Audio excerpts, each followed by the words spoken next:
ระหว่างชาติโดยที่อยู่รวมกันเป็นชาติไทยหรือฝรั่งมังค่าก็ตามก็อยู่รวมกันด้วยความสามัคคีสร้างความดีร่วมกันเพราะฉะนั้นการเจริญกรรมฐานจึงมีประโยชน์แก่ท่านผู้ใจบุญถึงทานเท่านั้นผู้ที่มาปฏิบัติมวลมาคุยกันไม่ได้สนใจในหน้าที่การงานไม่ใช่มานั่งปฏิบัติให้เป็นคนรวยเท่านั้นต้องการจะให้ท่านมีสติปัญญาเพิ่มขึ้นที่เราเนี่ยขัดข้องทางสติปัญญากันมากก็ทางปัญญาเนี่ยทางสายปัญญาไม่ค่อยจะมีใครดำเนินงานในเรื่องนี้การเจริญจิตบำเพ็ญจิตภาวนาวิปัสสนากรรมฐานก็ต้องการสร้างสันฐานะให้สมองเกิดปัญญาให้มีสติระลึกอยู่เสมอว่าเราทำอะไรอยู่ณบัดนี้ให้เรามีสัมปชัญญะรู้ตัวรู้ทั่วรู้เด็กรู้จักผู้ใหญ่รู้ว่าถูกต้องหรือไม่ถูกต้องรู้เข้าใจหรือไม่เข้าใจอันนี้เป็นเรื่องของกรรมฐานที่เราปฏิบัติการกันอยู่ณบัดนี้ไม่ใช่มานั่งแล้วก็จะเห็นยาโน้นยานี้ขึ้นข้อเท็จจริงจะ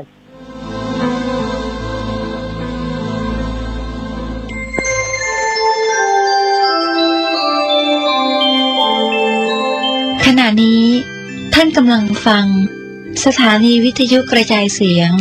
FM 104.5 เมกะเฮิรตซ์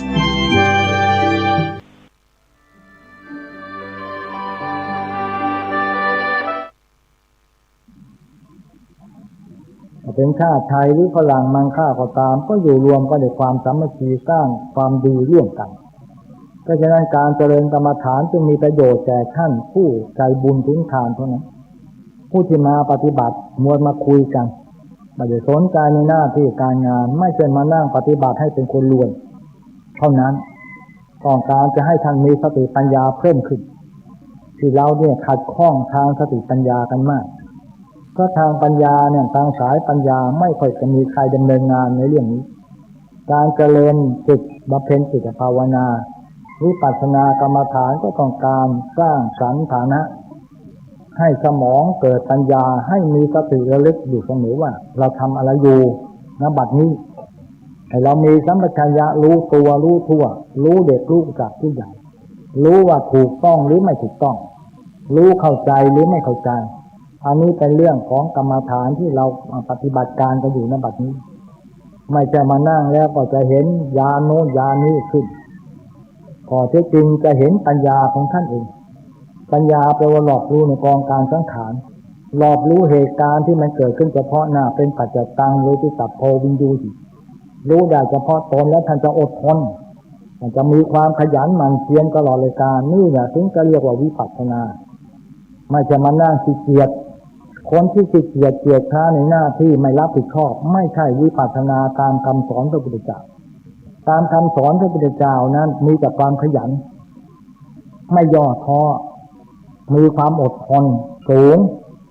ทำอะไรก็อดทนอดกลั้นอดออมปณิประนอมยอมความสูงแล้วก็มีจิตใจประเสริฐจิตใจมีปัญญาจะทำอะไรก็แก้ไขปัญหาได้โดยเฉพาะหน้ามีอะไรเกิดขึ้นก็แก้ได้อดีตผ่านมาก็ไม่ได้ไปสนใจที่จะต้องรื้อฟื้นอีกอนาคตก็ไม่สนใจที่จะต้องไปจับมั่นคั่นมันตายจะประการใดสิ่งที่เป็นปัจจุบันธรรมก็ทำให้มันเสร็จไปในเวลาโอกาสแบบนี้นี่แหละถึงจะถูกต้องไม่อย่ามานั่งกรรมฐานในวันนี้ก็มาจากใครมาก็ปวดแข้งปวดขาว่าจะมานั่งกรรมฐานแล้วก็จะให้ช่วยแผ่เมตตาให้ปวดแข้งปวดขาเขาก็เท่าทะเลแก่ชราแล้วมันก็ต้องปวดเป็นธรรมดาปวดเมื่อยเกิดมาก็ต้องแก่ก็ต้องเจ็บแล้วก็ต้องตายเนี่ยประตูเกิดประตูตายต้องรู้ด้วยการที่มานั่งกรรมฐานถึงจะรู้ประตูเกิดประตูตายทวารเกิดทวารตายถึงจะได้รู้เท่าทะเลแต่ชราแล้วการปวดเมื่อยในเรื่องเป็นธรรมดาเกิดมาต้องแก่ก็ต้องเจ็บทุรนทุรายปวดเมื่อยทั่วสกุลกายเป็นต้นมันก็เรื่องธรรมดาแล้วก็ต้องตายจากโลกนี้ไปด้วยกันทุกคนไม่มีใครพ้นจากโลกนี้ไปได้แน่นอนไม่มีใครเหลือหลอแม้แต่คนเดียวเกิดมาเท่าไรก็ตายหมดเท่านั้นไม่มีเหลือแน่นอนขอเจริญพรอย่างนั้นในวันนี้ก็น่าจะพิจารณาตนเอง เนี่ยมากันทุกวันนี้กับปัญหาตลอดรายการไอ้คำว่าปัญหาในที่นี้ก็คือปัญหาที่สร้างปัญหาอยู่ตลอดเวลาการมีความหมายอย่างนี้นี่ใครไปปิดประตูหน่อยได้ไหมนี่ใครไปเปิดประตูแล้วก็ปิดประตูหน่อยได้ไหมนี่ช่วยดูหน่อยเนี่ยเข้ามาเนี่ยนั่นเปิดประตูแล้วก็ช่วยปิดหน่อยเนี่ยไม่เข้ามายุ่งช่วยกันดูหน่อยหลายคนมีตาดูหน่อยนะคนรับผิดชอบเนี่ยก็จะมีเราคนเดียวเนี่ยจะต้องไปปิดประตูอยู่ก็แย่ก็ต้องมานั่งพูดให้ฟังเสียเราต้องไปปิดประตูให้เสียแย่มากนะแย่จริงๆนี่แหละคนมันมากแต่คนรับผิดชอบเนี่ยก็จะมีขอฝากท่านทั้งหลายด้วย นี่แหละกรรมฐานรับผิดชอบแต่แล้วก็ไม่รับผิดชอบตัวเองก็ไม่สามารถรับผิดชอบตัวเองได้นะแต่ไหนเลยจะไปรับผิดชอบคนอื่นเขาได้ในครอบครัวก็เช่นเดียวกันพ่อแม่ก็ไม่เคยรับผิดชอบให้ลูกลูกก็ไม่เคยรับผิดชอบให้แก่พ่อแม่ต่างคนต่างอยู่คู่กันอยู่ในรูเอาดูเอาดีไม่ได้พอออกมาอย่างนี้ชัดเรื่องข้างเรื่องอะไรข้าไม่ใช่ไม่เกี่ยวข้าไม่สน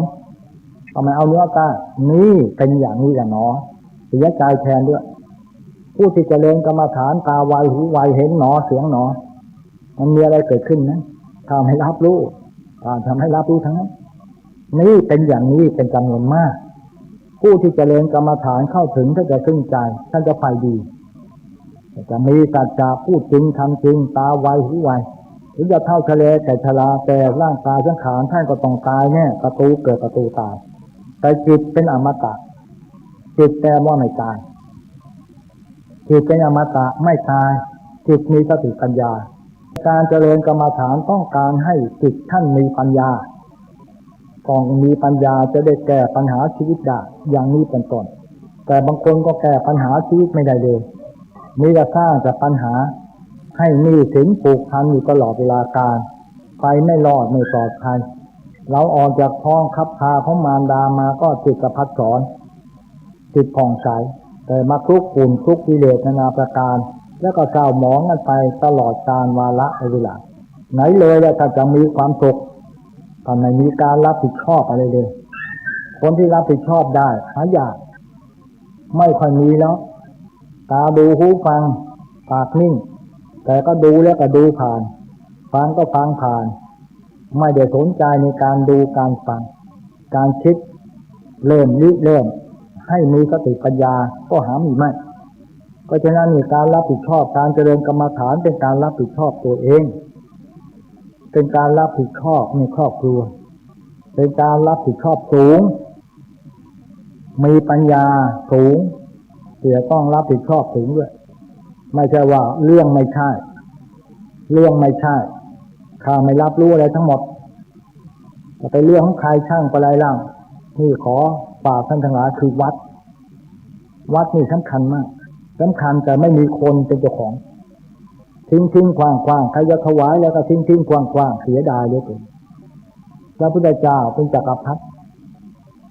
ช่วยเหลือเรามาทั้งทางโลกทางธรรมช่วยให้พ้นจากกองทุกข์แก้ปัญหาชีวิตได้คือธรรมะคำสอนของพระพุทธเจ้าแต่ไม่เคยนึกถึงบุญคุณในพระองค์ท่านเดชสมากรุณาธิคุณแต่ประการใดวัดไม่มีเงินเดือนหาเงินหาทองมาตั้งเงินเดือนกันก็แสนจะยากมากต้องมีคนมีศรัทธาเชื่อต่อพระพุทธเจ้าเชื่อต่อพระธรรมพระสงฆ์ถึงใจต่อคำสอนพระพุทธเจ้าก็ช่วยกันด้วยศรัทธาช่วยกันก็ล้อมหอสามัคคีช่วยการสร้างความดีในวัดอย่างนี้เข้าไปได้แต่ตัวใครตัวมันเรื่องไม่ใช่ก็ช่างอะไรเล่าแต่อย่างนี้แล้วก็ไปไม่รอดพระพุทธเจ้าสอนให้เรารวยสวยดีมีปัญญาสอนให้เรารวยก็คือให้เสียสละการบริจาคของท่านสอนให้สวยก็มีสติปัญญาสวยมีศีลรอบรู้ในกองการทั้งขานคำว่าศีลคือมารยาทสวยน่ารักน่าใคร่น่ายินดีน่าปรีดาแล้วก็สอนให้เรามีปัญญาคือบำเพ็ญจิตภาวนาให้มีสติปัญญาคนที่มีปัญญาเท่านั้นถึงจะขยันคนที่ไร้ปัญญาจะขี้เกียจจะไม่อยากเอางานเอาการกวาดก็ไม่กวาดทำอะไรก็ไม่ทำทั้งนั้น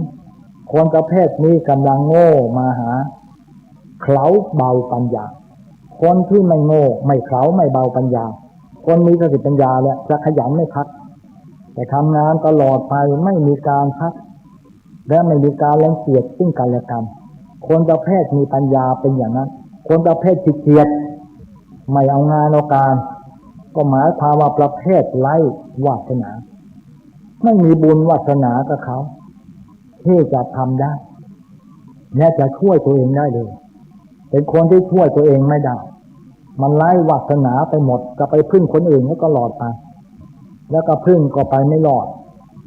เป็นยอดดีไม่ได้มีจำนวนมากเห็นกับตัวขอเจริญพรคนที่เห็นกับตัวเพราะมันกลัวลำบากมันจะเกิดจากความยากไร้ยากจนตลอดกาลกระทั่งแก่ตายจากโรคไปก็ยังจนต่อไปคนที่ไม่กลัวคือไม่กลัวความยากคือไม่กลัวความลำบากความยากก็ไม่เกิดขึ้นเพราะว่ามันผ่านความยากอดทนมาแล้วความกุศลมันก็เกิดขึ้นแต่คนเห็นกับตัวเนี่ยมันกลัวลำบากความยากเกิดขึ้นงานการก็ไม่เอาด้วยมันเห็นกับตัวมักง่ายมักได้ตลอดรายการคนที่มักแปดจะไม่มีมักง่ายมักได้ทำอะไรจะเรียบร้อยและรับผิดชอบสูงรับผิดชอบทุกประการตาจะดูหูจะฟังก็รับผิดชอบจะพูดจาพาทีก็ให้เกิดสามัคคีอ่อนโยนและนอบน้อมแสดงออกซึ่งเมตตาเสมอด้วยคำพูดอย่างนั้นแต่บางคนก็แสดงจิตใจเหี้ยมโหดดุร้ายใจดำเอามาหิดเหี้ยมโหดดุร้ายฆ่าสัตว์ตัวเป็นให้จำตายตลอดกาลเวลาไม่พักออกมาอย่างนี้ชัดเจนมากขอเจริญพรอย่างนั้นคนที่มาเจริญกรรมฐาน101ก็หายากที่จะรับผิดชอบตัวเองคนที่รับผิดชอบตัวเองแสนจะยากลำบากลำเพ็ญใจเหลือเกินคนส่วนเกินคนส่วนขาดถ้าคนเรามีสองอย่างขาดกับเกินบางทีขาดเอามากๆบางทีเกินไปทำจนเกินไปเอาดีไม่ได้เลยถ้าคนนี่เสมอต้นเสมอปลายเสมอต้นเสมอปลายแล้วนั้น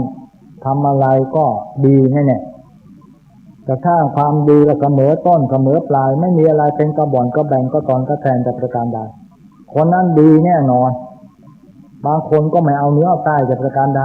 ไม่ฟังใครเลยเอาแต่อารมณ์ผู้ก่อนเลยก็ไม่รับผิดชอบเรื่องไม่ใช่ของกูไม่ใช่ของกูมันของใครของพระพุทธเจ้า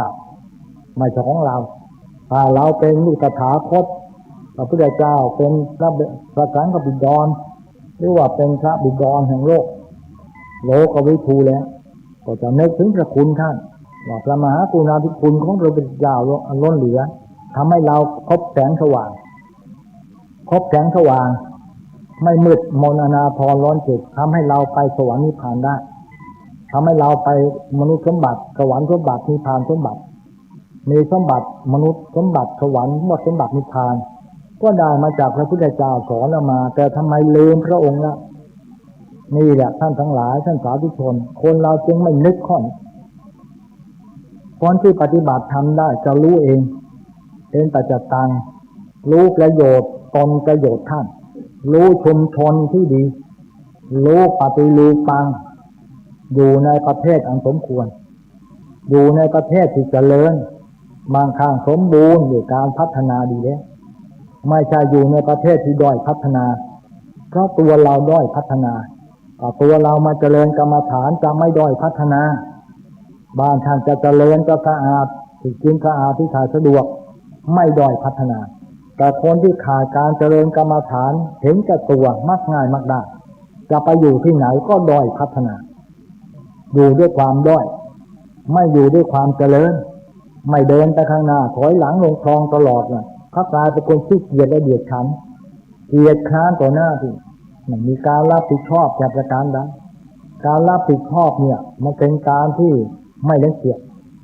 เป็นบุคคลที่มีอัธยาศัยผู้ที่มาเจริญกรรมฐานเปลี่ยนนิสัยให้เกิดอัธยาศัยดีโอบอ้อมอารีตลอดเลยการจะทำอะไรก็ไม่หวงทำอะไรก็เฉลี่ยทำอะไรก็แบ่งกันกินแบ่งกันใช้ ตลอดเลยการนั่นแหละเป็นผู้มีอัธยาศัยคนเหล่านี้ใจแคบไม่เป็นผู้มีอัธยาศัยมีน้ำใจแต่เป็นการใดผู้ที่เจริญกรรมฐานทำให้คนมีปัญญาดีคนมีปัญญาเนี่ยจะแสดงอัธยาศัยโอบอ้อมอารีตลอดจะมีอะไรก็แบ่งสรรปันส่วนกันไม่มีหวงแต่ประการใดมีอะไรก็ช่วยเหลือกันสามัคคีกันจะทำงานอะไรก็ร่วมสมัครสมานสามัคคีสร้างความดีในส่วนรวมถือว่าท่านผู้นั้นเข้าถึงธรรมะ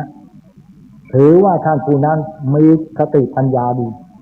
คนที่มีสติปัญญาดีเนี่ยจะไปดูอะไร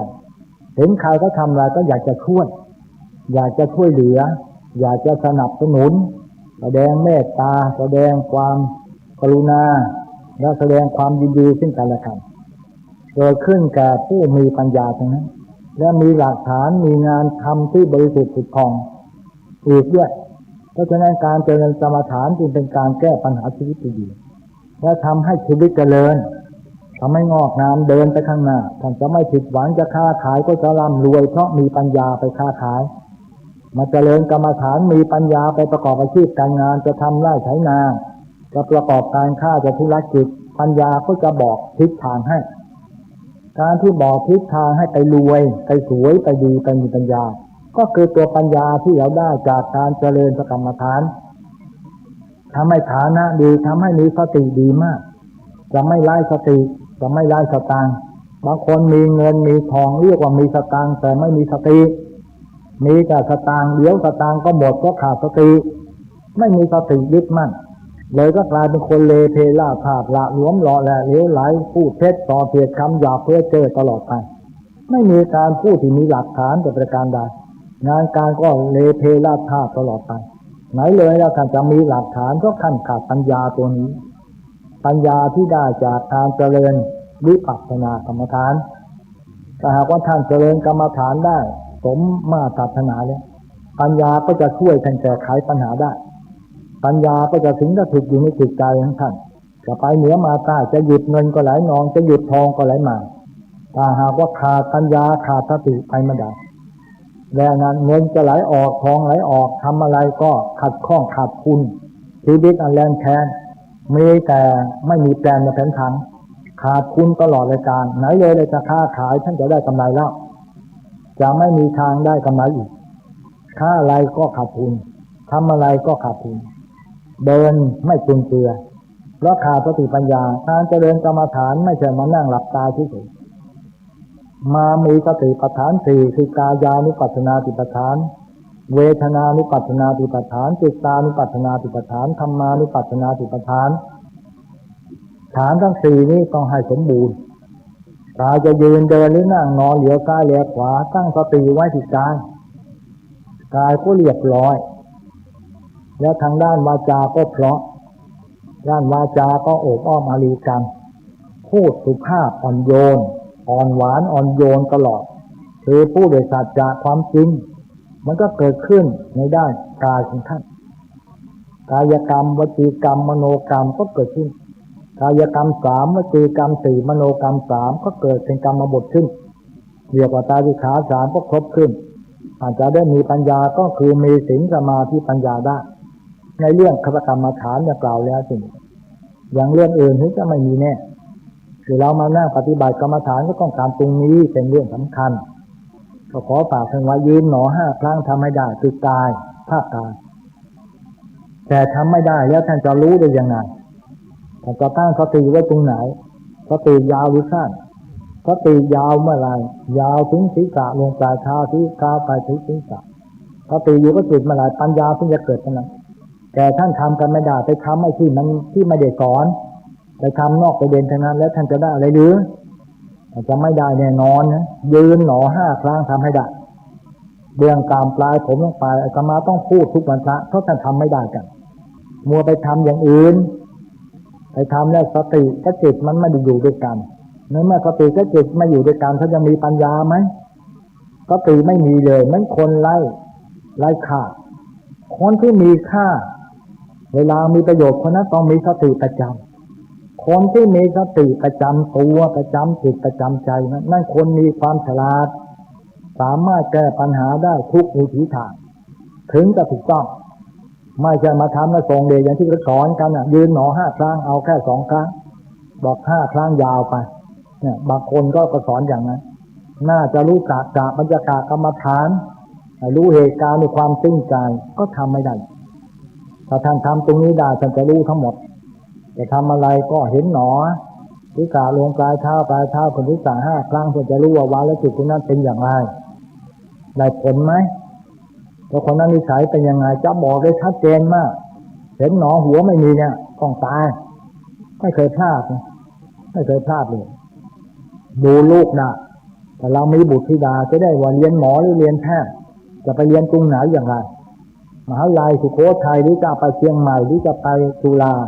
หรือจะไปประสานมิตรหรือธรรมศาสตร์มันก็ได้บอกเหตุการณ์ให้จะไม่ยีบ้างหรือแต่ทางในกองการก็ไม่เป็นไรสามีภรรยาก็ยังแตกคอกันทิ้งขว้างกันได้หน้าเสียดาย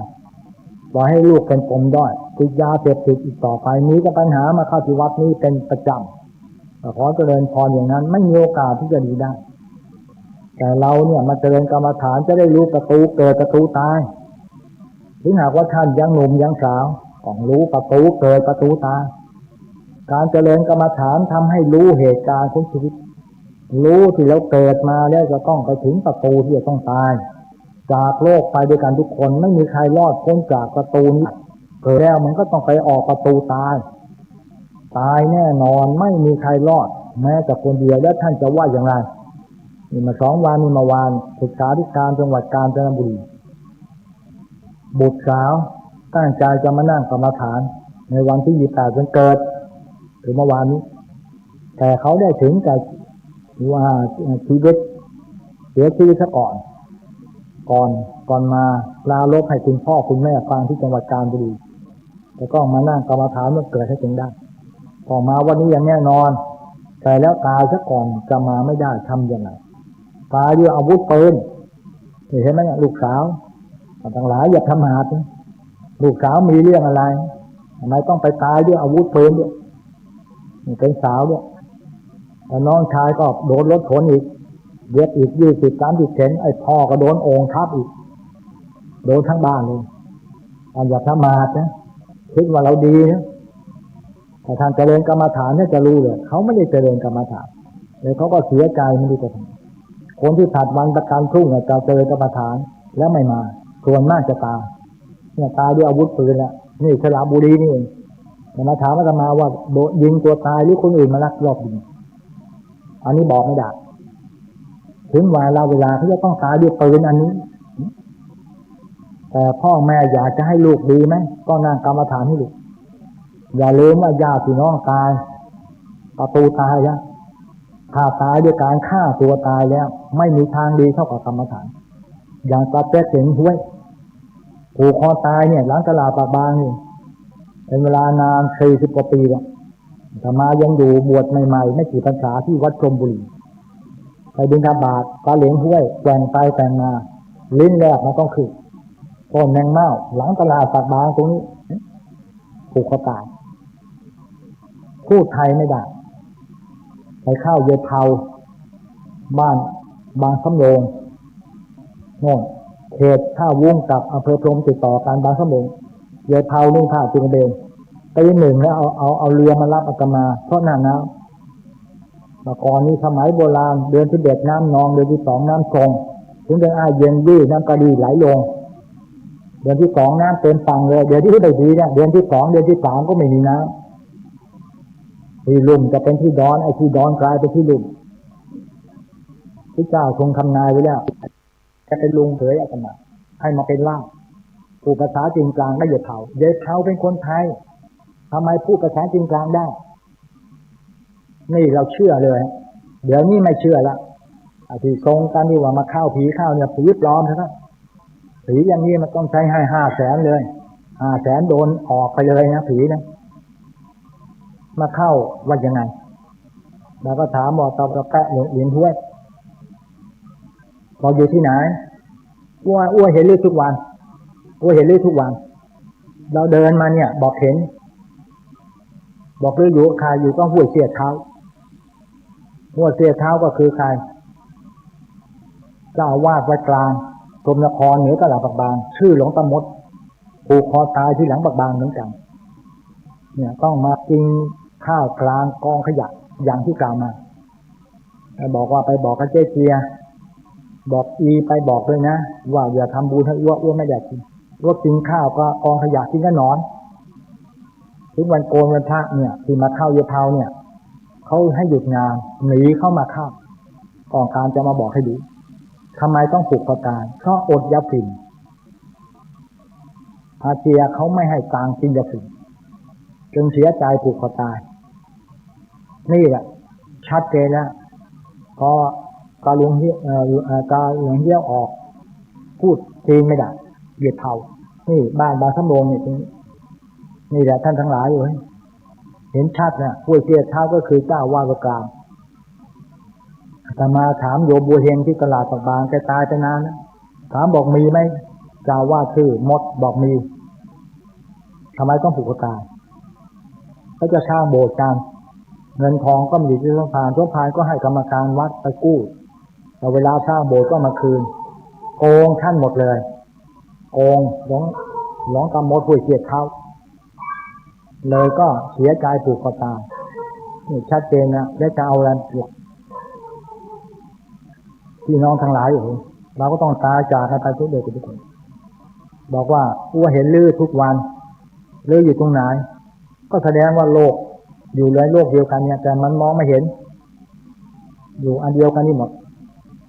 เนี่ยตาเหลียงห้วยตลาดปากบางเนี่ยคนเก่ายังรู้จักยายเทาโน่นก็ตายไปแล้วอยู่บ้านบางสำโรงติดต่อกับโพหวีเนี่ยอำเภอท่าวุ้งจังหวัดลพบุรีมีหลักฐานมีหลักยืนยันนี่แหละประตูเกิดประตูตายตายไปในโลกเพราะเหตุดังที่กล่าวมาแล้วก็บอกให้เขาเจริญกรรมฐานถ้าหากว่าญาติพี่น้องฆ่าตัวตายไม่มีทางเช่นเสสมบัติในพันเอกสมบัติพิเศษท่านเป็นเสกองทัพภาย3ทิศโลกไข่พระนเรศวรมหาราชธัญญาเป็นอาจารย์สอนมหาวิทยาลัยสอนวิไลสถาบันราชภัฏทิศโลกเป็นเพื่อนอาจารย์ละเอียดลูกสาวยิงตัวตายแล้วก็ร้องไห้ไปเที่ยวสร้างโบสถ์สร้างอะไรก็ไม่ได้ผลจะมาไปบรรยายอยู่ที่กองทัพไป7 วัน 7 คืนไปทั้งวังทองไปหลายแห่งเสก็ร้องไห้บอกลูกสาวผมยิงตัวตายไม่ได้ฝันเลยก็บอกว่าถ้าท่านเชื่อกันมาก็2 คนตายายลาพักร้อนนั่งกรรมฐาน2 คนที่ส่งตัวให้ลูกสาวอยู่มาในไม่ช้าลูกสาวมาเข้าฝันบอกได้รับส่วนบุญกุศลแล้วเห็นไม่ชัดเจนมากบางคนเนี่ยมานั่งกรรมฐานที่เดียวจับเนี่ยมันจะไปได้อะไรสร้างความดีเวลานี้เดียวสร้างความชั่วมากเหลือเกินเหมือนอย่างสัปดาห์หนึ่งมี7 วันวันพระจะเข้ามาวัดกันสักชั่วโมงก็ยากแต่ในระยะ6 วันนั้น1 สัปดาห์ทำแต่ความชั่วหลอกลวงกันตลอดแล้วก็สามีภรรยาทะเลาะกันเข้ามาสงบสติอารมณ์ในวันพระสักเวลาชั่วโมงเดียวในขณะนี้ก็ยังทำกันไม่ได้แล้วท่านจะเอาบุญตรงไหนล่ะแต่ศาสนาอื่นเช่นคริสต์เนี่ยวันอาทิตย์เขาเต็มโบสถ์เลยนะเนี่ยกรุงเทพไปดูเต็มโบสถ์เลยรถจอดกันเต็มเพียบแล้วก็อิสลามถึงวันศุกร์เข้าโบสถ์เต็มอิสลามเต็มของเราวันพระเต็มไหมจ้างมาให้ฟังเทศยังไม่มาเลยจ้างให้มายังไม่มาเลยมาโยมขอแรงมาฟังเทศหน่อยไม่ว่าจ้างให้10 บาทแล้ว10 บาทเดี๋ยวฉันจะไปแล้วไปไหนแล้วโยมไปวัดนี้เนี่ยอำเภอพรหมเนี่ยไปไหมล่ะไปขอหวยดีกว่าดีกว่ามาฟังเทศมีไหมมีใครไปยังล่ะหวยจะออกไหมนี่จะได้เหลือเกินชาวพุทธพระพุทธเจ้าไม่เคยห้ามว่าวันพระต้องมาเข้าโบสถ์ตามอัธยาศัยใครดีใครก็มาเองใครไม่สนใจก็ไม่เป็นไรประชาธิปไตยแท้สิทธิที่จะสร้างความชั่วได้สิทธิที่จะสร้างความดีก็ได้ ไม่บังคับบัญชาแล้วแต่ท่านทั้งหลายเห็นด้วยทั้งหลายจะเห็นดีหรือเห็นไม่ดีก็ตามใจไม่มีอะไรเสียหายแต่ใครมาใครก็ได้ใครทำใครได้ใครไม่ทำใครไม่ได้เองเราไงเป็นหลัก นี่แหละศึกษาธิการจังหวัดกาญท่านก็เสียใจลูกสาวตายด้วยปืนบอกแต่ไม่ทราบว่ายิงตัวตายหรือฆาตกรรมก็ไม่ทราบมีเผาไปแล้วแล้วก็มาถามว่าจะกระดูกไปใส่เจดีย์ที่สร้างไว้หรือจะไปทำยังไงอันนี้เราก็ตอบจดหมายไปแล้วก็จะไม่ปรารภ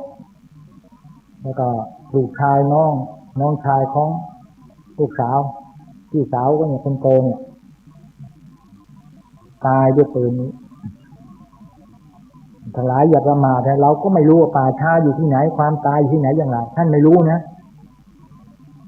ไม่ใช่ว่าตายตรงไหนป่าช้าอยู่ตรงไหนที่ตายอยู่อย่างไรท่านรู้ไหมขอให้เจริญกรรมฐานไปหนักไม่งั้นจะไม่รู้เรื่องอาตมาถ้าไม่รู้ล่ะว่าวันที่14 ตุลาจะต้องถูกรถชนคอหักตายมาเป็นเวลา19 ปีแล้วขอเจริญพรลาเที่ยง45 นาทีก็ชนเราคอหักที่หลังปากบางในแพทย์สมหมายทองประเสริฐยังเป็นพยานเท่าแก่ชาวที่อยู่หลังตลาดปากบางยังมีชีวิตอยู่ที่ขับรถเราไปส่งโรงพยาบาลแต่แล้วดีใจเหลือเกินโยมตามูกหายใจไม่ได้เลือดเต็มคอพับแต่พอดื้อหายใจได้ท้องหนอยุบหนอหายใจได้คิดถึงแม่ทุกวันถ้าใครทำกรรมฐานจะคิดถึงแม่ว่าแม่จ๋าแม่จ๋าเคยเสียงแม่เคยด่าแม่เคยว่าแม่ให้ทำใจน้ำตาจะไหลหล่นลงมานี่ทำกรรมฐานได้ผลมานั่งทำกรรมฐานไม่เคยคิดถึงแม่คิดถึงพ่อคิดถึงกับแฟนท้องหนอยุบหนอมาไล่ผัวกูจะกลับบ้านหนอท้องหนอยุบหนอมาไล่ผัวกูจะดีข้างหนอย่างนี้แต่ก็ไม่หมายความว่าพวกนี้นะเนี่ยมีปัญหามาถามอาตมาเสียใจด้วยน่าจะระลึกถึงความดีของตัวเองบ้างพยายามระลึกถึงความไม่ดีของคนอื่นทำไมล่ะอาจจะไม่ได้อะไรติดตัวท่านตายจนจะเสียดายเวลาเนี่ยแล้วก็ไม่รู้ว่าท่านจะตายเมื่อไรหนุ่มสาวอย่าประมาทว่าเราจะต้องแก่ตายก็ทำไมสาวไม่ถูกปืนตายล่ะเมื่อคืนเนี่ยโดนรถชนตายไป2 ศพทำไมตายล่ะเราจะให้แผ่เมตตาบอกแผ่ไม่ออกแล้วตายยันโรงพยาบาลตำกุดบัดนี้เอาศพไปตั้งเนี่ยนี่ตายบนกลางถนนก็ยังหนุ่มสาวทำไมตายนะท่านทั้งหลายอย่าประมาทสร้างความดีตั้งแต่บัดนี้เป็นต้นไปอย่าตัดวันประกันพรุ่งลูกสาวท่านศึกษาธิการนิพนธ์ที่จังหวัดกาญจนบุรีบอกกับพ่อแม่เขาดีใจเขาจะต้องมานั่งกรรมฐานวันเกิดเมื่อวานแต่ตายก่อน1 สัปดาห์โดนปืนตายดังที่เก่าแล้วนี่ไม่ชัดเจนนะเขาก็น่าเสียดายเวลาเขาแต่เขามาซะก่อนก็อาจจะไม่ตายก็ได้อย่างในวันชัยอาตมาเนี่ยคนขับรถหัวไม่มีเนี่ยบอกไปบอกไม่ใหญ่นะเข้ากรรมฐาน10เอาก็ให้15 วันเอาเลยนะไม่น่าจนกระทั่งตายไม่เข้ากรรมฐานขับรถความตายคาที่เลยเนี่ยต้องขอพูดเสมอไปเพราะมันฝังใจเราเหลือเกินไปผาตั้งด้วยกันคอไม่มีหัวไม่มีเราก็ตรงตกกันแต่ไปผาตั้งเชียงรายด้วยกันเขาต้องตายจากเราไปมาอยู่กับเรา15 ปีแล้วเป็นคนดีที่สุดคนมาเผาศพเป็นพันไม่ได้แจกค่าเลยนะแต่เรามีดิพาทมอนให้เสร็จเลยทำศพอย่างสมเกียรติก็คนดีเราต้องส่งเสริมขอฝากไว้คนขยันอยู่บ้านท่านไม่ดูดายป้ายงัวป้ายควายช่วยแก้รถให้ช่วยอะไรทุกอย่างนี่แหละความดีเนี่ยอยู่ก็ไว้ใจอยู่ก็รักตายก็คิดถึงลำพึงลำพันอย่างนี้ตายไปก็ต้องคิดถึงซึ่งกันและกันจะอยู่ก็รักซึ่งกันและกันเพราะความรักนี่มันเกิดขึ้นจากความดีต่อกันจึงจะรักกันผัวเมียไม่มีความดีต่อกันเลยมันจะซึ้งใจมันจะรักกันไหมไม่มีรักกันนี่ก็จะเหินห่างเลยจะจากล้างกันไปแน่นอนที่สุดมีความหมายอย่างนั้นนี่แหละอาตมาก็ช่วยเขาไม่ได้บอกให้นางกรรมฐานก็ไม่นั่งในวันฉันเขาก็เลยมาตายใช่ไหม รถคว่ำคอหักตายคาที่ช่วยไม่ได้เนี่ยท่านทั้งหลายอย่าประมาทนะและในวันชายแก่หรือเปล่าแก่หรือหนุ่มหรือสาวท่านทั้งหลายอายุเช้าเย็นสายบ่ายเย็นอะไรอย่าประมาทคิดว่าเราจะอยู่อีกนานนะตายจะคืนนี้ได้ก็ฝากไว้เพราะฉะนั้นบรรดาท่านทั้งหลายอาตมาจะให้ข้อคิดในกรรมฐานถึงเนี่ยประตูเกิดประตูตายที่มีเหตุผลประการใดขอท่านติดตามฟังสืบไปณโอกาสบัดนี้เป็นคติเตือนใจเล็กๆน้อยๆขอเจริญพรเจริญสุขโดยทั่วกันณโอกาสบัดนี้ คำว่าประตูเกิดประตูตายก็คือเกิดดับของสังขารที่เรามาเจริญกรรมฐานเนี่ยเกิดแล้วมันก็ดับแล้วมันก็เกิดดับแล้วก็เคลื่อนย้ายแล้วสงบแล้วก็ดับไป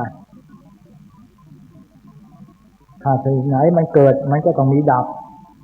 เกิดแล้วก็ดับประตูเกิดประตูตายสองคนคือมนุษย์หญิงชายเท่านั้นที่อุบัติบังเกิดมาในโลกใบใหญ่นี้นักปราชญ์ท่านพูดไว้ชัดเจนมากว่าจะต้องผ่านประตูเดียวไม่ได้เลยเกิดดับของรูปนามขันธ์ห้าเป็นอารมณ์ก็ต้องมีสองรูปสองประตูแปลว่าทุกคนจำจะต้องผ่านสองประตูเสมอกันหมดสองประตูนี่สำคัญมากไม่ว่าหญิงหรือชายเด็กหรือผู้ใหญ่คนรวยหรือคนจนคนฉลาดหรือคนโง่คนไทยหรือคนเทศเหมือนกันทั้งนั้นประตูที่หนึ่งมีชื่อโดยเฉพาะว่าชาตทวารแปลว่าประตูเกิดชาตาแปลว่าเกิดทวารแปลว่าประตูทุกคนต้องผ่านประตูเกิดนี้เขามีธรรมนูญแต่จำประตูเขียนไว้ว่าใครหรือผู้ใดผ่านประตูนี้มาแล้วต้องประกอบกับความแก่ที่เรียกว่าชราความเจ็บไข้ที่เรียกว่าพยาธิตลอดถึงความทุกข์กายทุกข์ใจภัยอันตรายอุปสรรคนานับประการมากบ้างน้อยบ้างแต่ละคนไม่เท่ากันต้องเจอต้องพบทุกคนไม่มีผู้ใดหรือใครจะได้รับอภิสิทธิ์แม้แต่คนเดียวเลยขณะนี้เป็นความจริงแท้แน่นอนที่สุดต่างแต่ว่าใครหนอจะคิดได้ปรงได้ทำใจได้เท่านั้นผู้ใดถอนอุปาทานความยึดมั่นถือมั่นได้เนี่ยก็ค่อยจะยังชั่วหน่อยถ้าถอนไม่ได้ก็หนักถ้าถอนไม่ได้ก็หนักหน่อยหรือถึงความตายได้ความแก่ความเจ็บไข้ความทุกข์ต่างๆใครหนอจะชอบหรือไม่ชอบก็จะต้องพบต้องเจอถ้าเตรียมตายเตรียมใจไว้เสียก่อนก็เบาหน่อยแม้ไม่มีใครอยากตายเลยทุกคนก็อยากจะขออยู่ต่อไปก่อนแต่ความตายก็ไม่เคยยกเว้นให้ใครเลยและในที่สุดทุกคนก็จะต้องพบกับมรณะคือความตายต่างแต่จะเร็วหรือช้าเท่านั้นประตูที่สองนั้นมีชื่อโดยเฉพาะว่ามรณะทวารแปลว่าประตูตายมรณะแปลว่าตายทวารแปลว่าประตูตายนี่เขามีธรรมนูญแต่จำประตูเขียนไว้ว่าใครหรือผู้ใดผ่านประตูขึ้นมาหรือไปแล้วจะเอาอะไรติดตัวติดมือไปไม่ได้แน่นอนคนรักของชอบใจที่ดินที่ไร่ที่สวนที่นาบ้านที่อาศัยเป็นต้นเอาไปไม่ได้เลยแม้แต่อย่างเดียวแขนขามือจะเป็นแขนหรือเป็นขาเป็นมือเป็นเท้าก็เอาไปไม่ได้เสื้อผ้าก็ไปไม่ได้พระพุทธเจ้ารับสั่งไว้ว่าเอาไปได้แต่บุญกับบาปความดีและความชั่วที่ทำเอาไว้เมื่อมีชีวิตอยู่เมื่อยังไม่ตายเท่านั้นเอาไปด้วยได้โดยที่บุญบาปดีชั่วเป็นนามธรรมเมื่อจิตวิญญาณไปไหนบุญบาปดีชั่วก็ไปด้วยเงาบุญเงาบาปก็ติดตัวโยมไปด้วยเพราะเป็นนามธรรมด้วยกันครุ จะขึ้นอากาศได้เพราะอาศัยดินขับชั้นใดจิตวิญญาณจะไปเกิดอยู่ในภพไหนภพดีหรือไม่ดีบุญบาปก็เป็นดินขับไปฉะนั้นประตูทั้งสองนั้นไม่สำคัญเท่าใดนะใครอายุสั้นอายุยาวก็ไม่สำคัญความสำคัญที่สุดคือในระหว่างเกิดกับตายกี่เดือนกี่ปีนี้ใครได้ทำบุญกุศลความดีอะไรไว้มากหรือน้อยมีประมาณเท่าไหร่นี่สำคัญกว่าบางคนเกิดมาอยู่ในโลกนี้นะเกือบ100 ปีแต่ไม่ได้กระทำความดีอะไรไว้เลยทำแต่ความชั่วเป็นส่วนใหญ่หรือทำแต่ความชั่วส่วนเดียวท่านว่าคนที่เกิดมาเพียงวันเดียวความชั่วไม่ทำแต่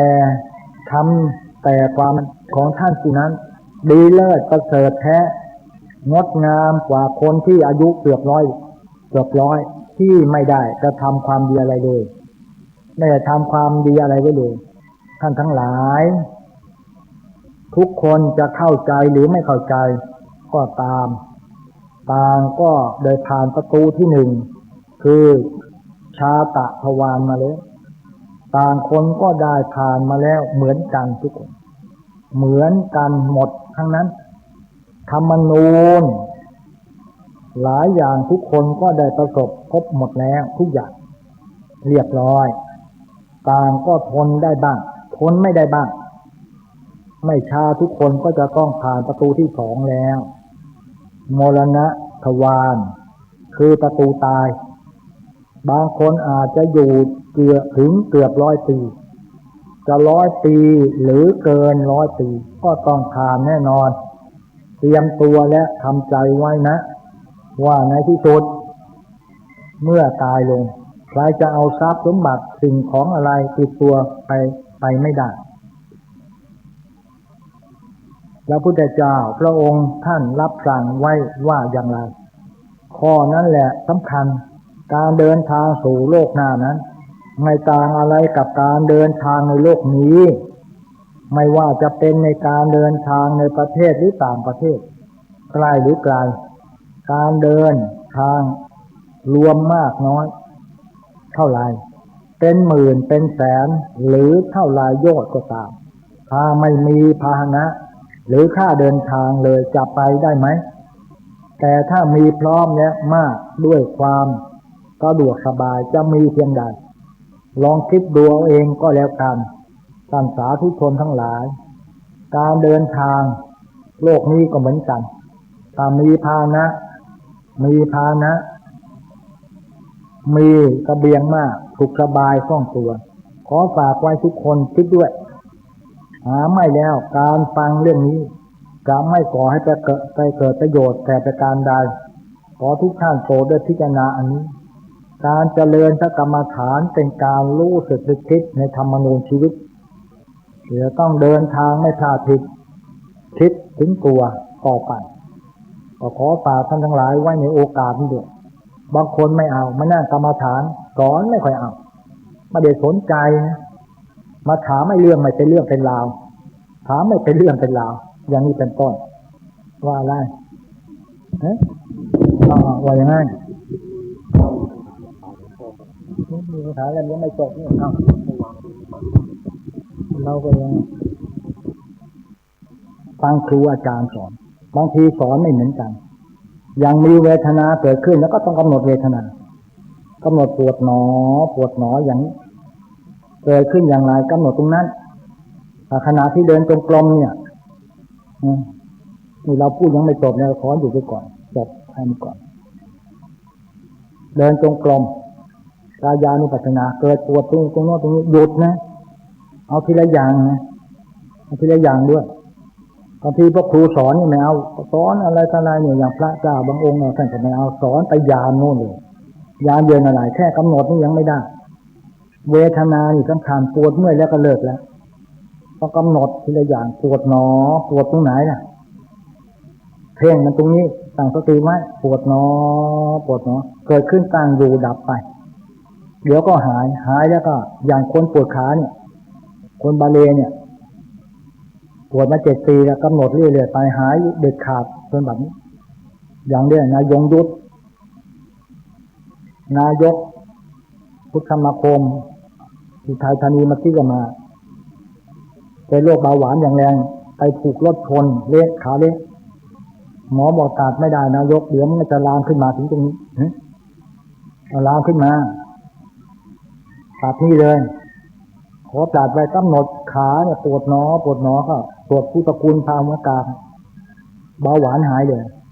ยผ่าตัดเอาเหล็กสายเดินได้เลยเบาหวานหายไปเด็ดขาดนี่คือเวทนาแล้วก็สติมันจะบอกเลยนะบอกว่ามาตอนเด็กๆคว้างค้ามหมาขับรถชนหมาทั้งนั้นแล้วตัวเองก็เป็นกรรมอย่างนี้ขอฝากพวกนักปฏิบัติด้วยนะบางทีมีอะไรไม่กำหนดเสียใจก็ไม่กำหนดปล่อยไปเลยไปเนี่ยท่านจะไม่ได้ผลเนี่ยแต่บางทีไปถามพระยานอะไรเนี่ยเป็นอย่างนี้พระก็แน่เลยยาน10ยาน9ยาน5อะไรก็นี้ตอบเลยว่าได้ยานเป็นยานเดินที่ไหนล่ะแค่แก้ปัญหากำหนดยังทำไม่ได้เวทนากำหนดให้มันหายไม่เลิกเอาอย่างนี้ได้ไหมเนี่ยปวดเนี่ยบางทีเนี่ยกำหนดไป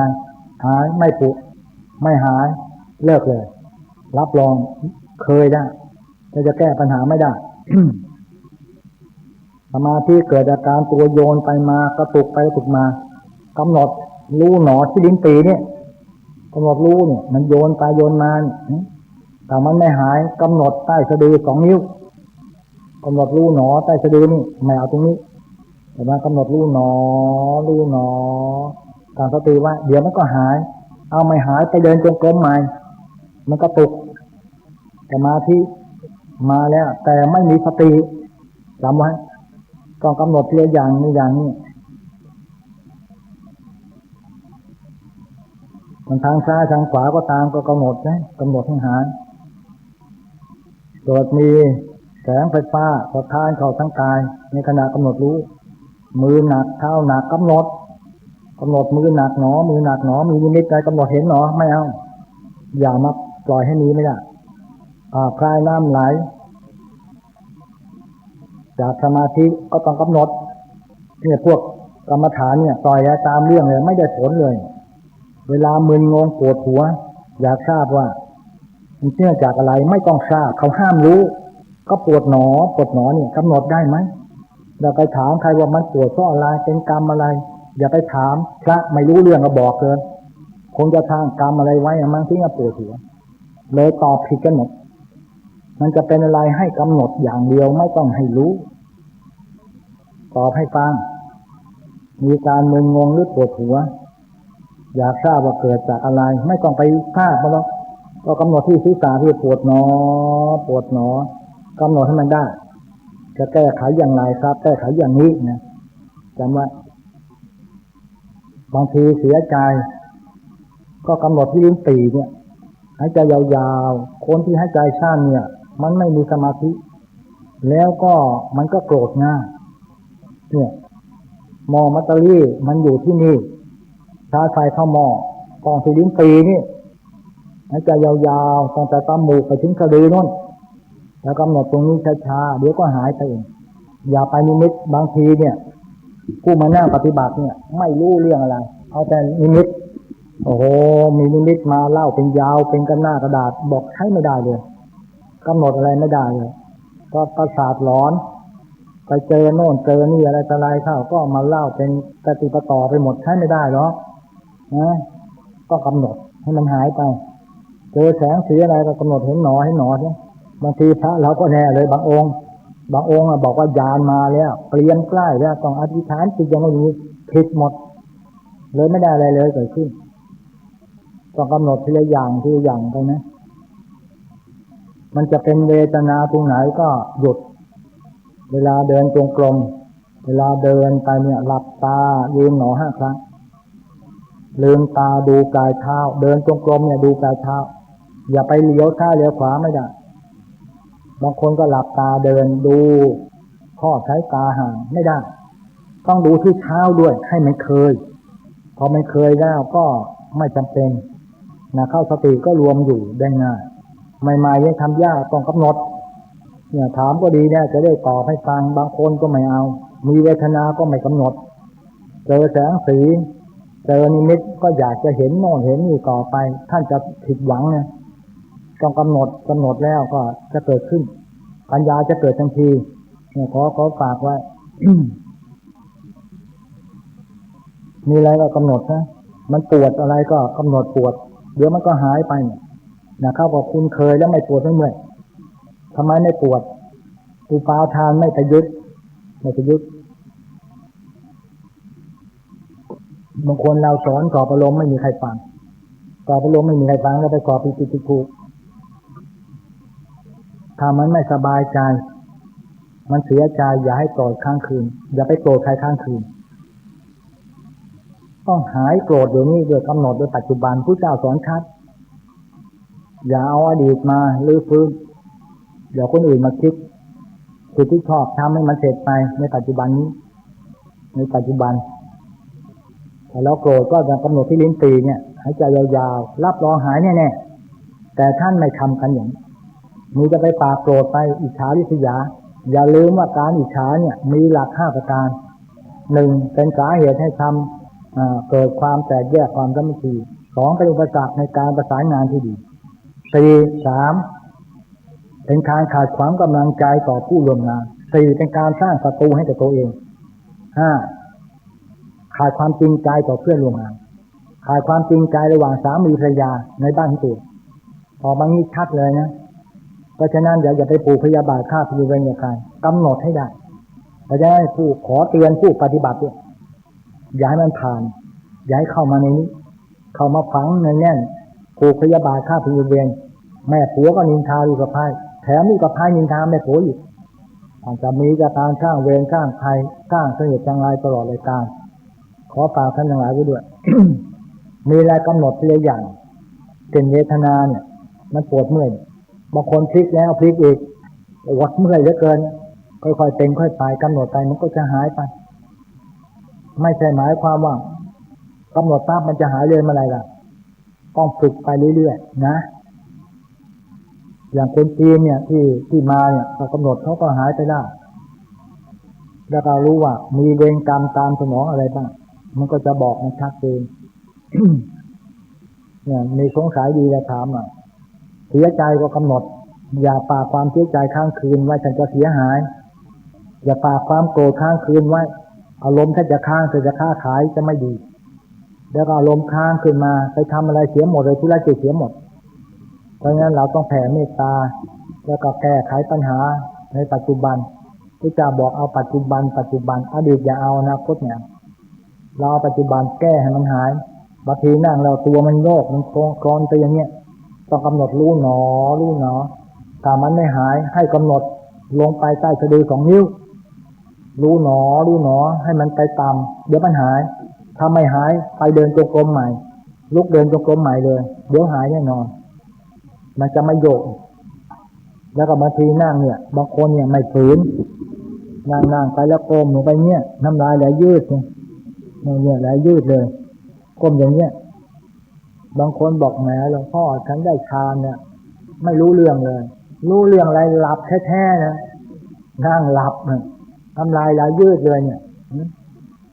นั่งหลับได้เหรอต้องกำหนดรู้หนอถ้าเวลามันง่วงก็กำหนดง่วงหนอง่วงแต่หากว่าเวลาอยากจะนอนหลับมันไม่หลับอยากหลับมันไม่หลับเนี่ยถ้าเรามีสมาธิดีก็นอนหงายครับตั้งสติไว้ที่กลืนน้ำลายเนี่ยจนก็ลูกกระเดือกตั้งกำหนดไว้หายใจไว้หลับหนออะไรตรงเนี้ยไม่เกิน3 หรือ 5 นาทีหลับเลยหลับพอเท่านี้เองนะทำให้มันถูกที่ทำให้มันถูกต้องแต่เวลาง่วงอยากจะดูหนังสือสอนลูกสอนหลานจะดูหนังสือสัก1 ชั่วโมงก็เพ่งตรงที่หน้าผากง่วงหนอเพ่งเข้าไปเดี๋ยวตาแข็งดูถือได้ชั่วโมงจะไม่ง่วงเลยนะแต่ไม่ทำกับตรงนี้แต่ต้องมีสมาธิด้วยถ้าไม่มีสมาธิทำไม่ได้ต้องฝึกไปจนเคยก็เคยแล้วก็ทำได้ปั๊บเดียวได้เลยแต่คนไม่เคยเนี่ยมันก็แสนจะยาก มันก็ลำบากอยู่นะอันนี้ก็ขอฝากไว้บางทีเนี่ยครูบาอาจารย์เนี่ยต้องเข้าใจนี่ด้วยมีอะไรต้องกำหนดทีละอย่างอย่าเอาหลายอย่างมารวมกันเวลาเดียวไม่ได้มันไม่ได้ผลเหมือนเราพิมพ์ดีดเนี่ยต้องทำนานทีละนี้พอทำนานแล้วถึงได้พิมพ์ดีดได้มีอะไรก็กำหนดทีละอย่าง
มงคลชีวิตเป็นวันที่เราได้เตือนสติเตือนใจมาตลอดพรรษาไตรมาส3 เดือนครบถ้วนในวันนี้แล้วเรียกว่าวันออกพรรษามีประวัติเป็นมาประการใดนั้นท่านทั้งหลายทราบดีอยู่แล้วการเข้าวัดสาวาสังมาใช้สมัยพุทธกาลนานมาแล้วนั้นนิยมการที่เรียกว่าดูจำวัดสาในวันแรมค่ำเดือน 8อธิษฐานพรรษาอยู่ตลอดไตรมาส3 เดือนประวัตินั้นมาจากไหนพระพุทธเจ้าของเราเน้นอะไรบ้างเน้นวิชาการขอฝากท่านทั้งหลายไว้ด้วย มีลูกมีหลานให้เรียนวิชาการให้ได้พระพุทธเจ้าท่านจบจักรพรรดิสำเร็จที่8 ด็อกเตอร์ไม่มีหาที่เรียนอีกไม่ได้นะท่านเน้นตรงนี้ก่อนถ้าเรียกตามศัพท์พระพุทธศาสนาเรียกว่าขันธกุละเรียนจบหมดแล้วหาครูอาจารย์สอนอีกไม่ได้แล้วอาจารย์ที่สาปาโมกอาจารย์สวามิก็สอนให้หมดแล้วแต่วิชาที่สำคัญจริงๆนั้นไม่มีใครสอนต้องทำเองเพราะฉะนั้นขอฝากญาติโยมไว้ว่ามีลูกอย่าอยู่ว่างอย่าห่างผู้ใหญ่จะหลงทางยังไงให้เรียนหนังสือให้ได้หาวิชาใส่ตัวลูกเราให้ได้โดยเฉพาะตัวเราเองแต่เหตุใดเล่าที่พระพุทธเจ้าจะต้องเสด็จบรรพชาเพราะอะไรหรือ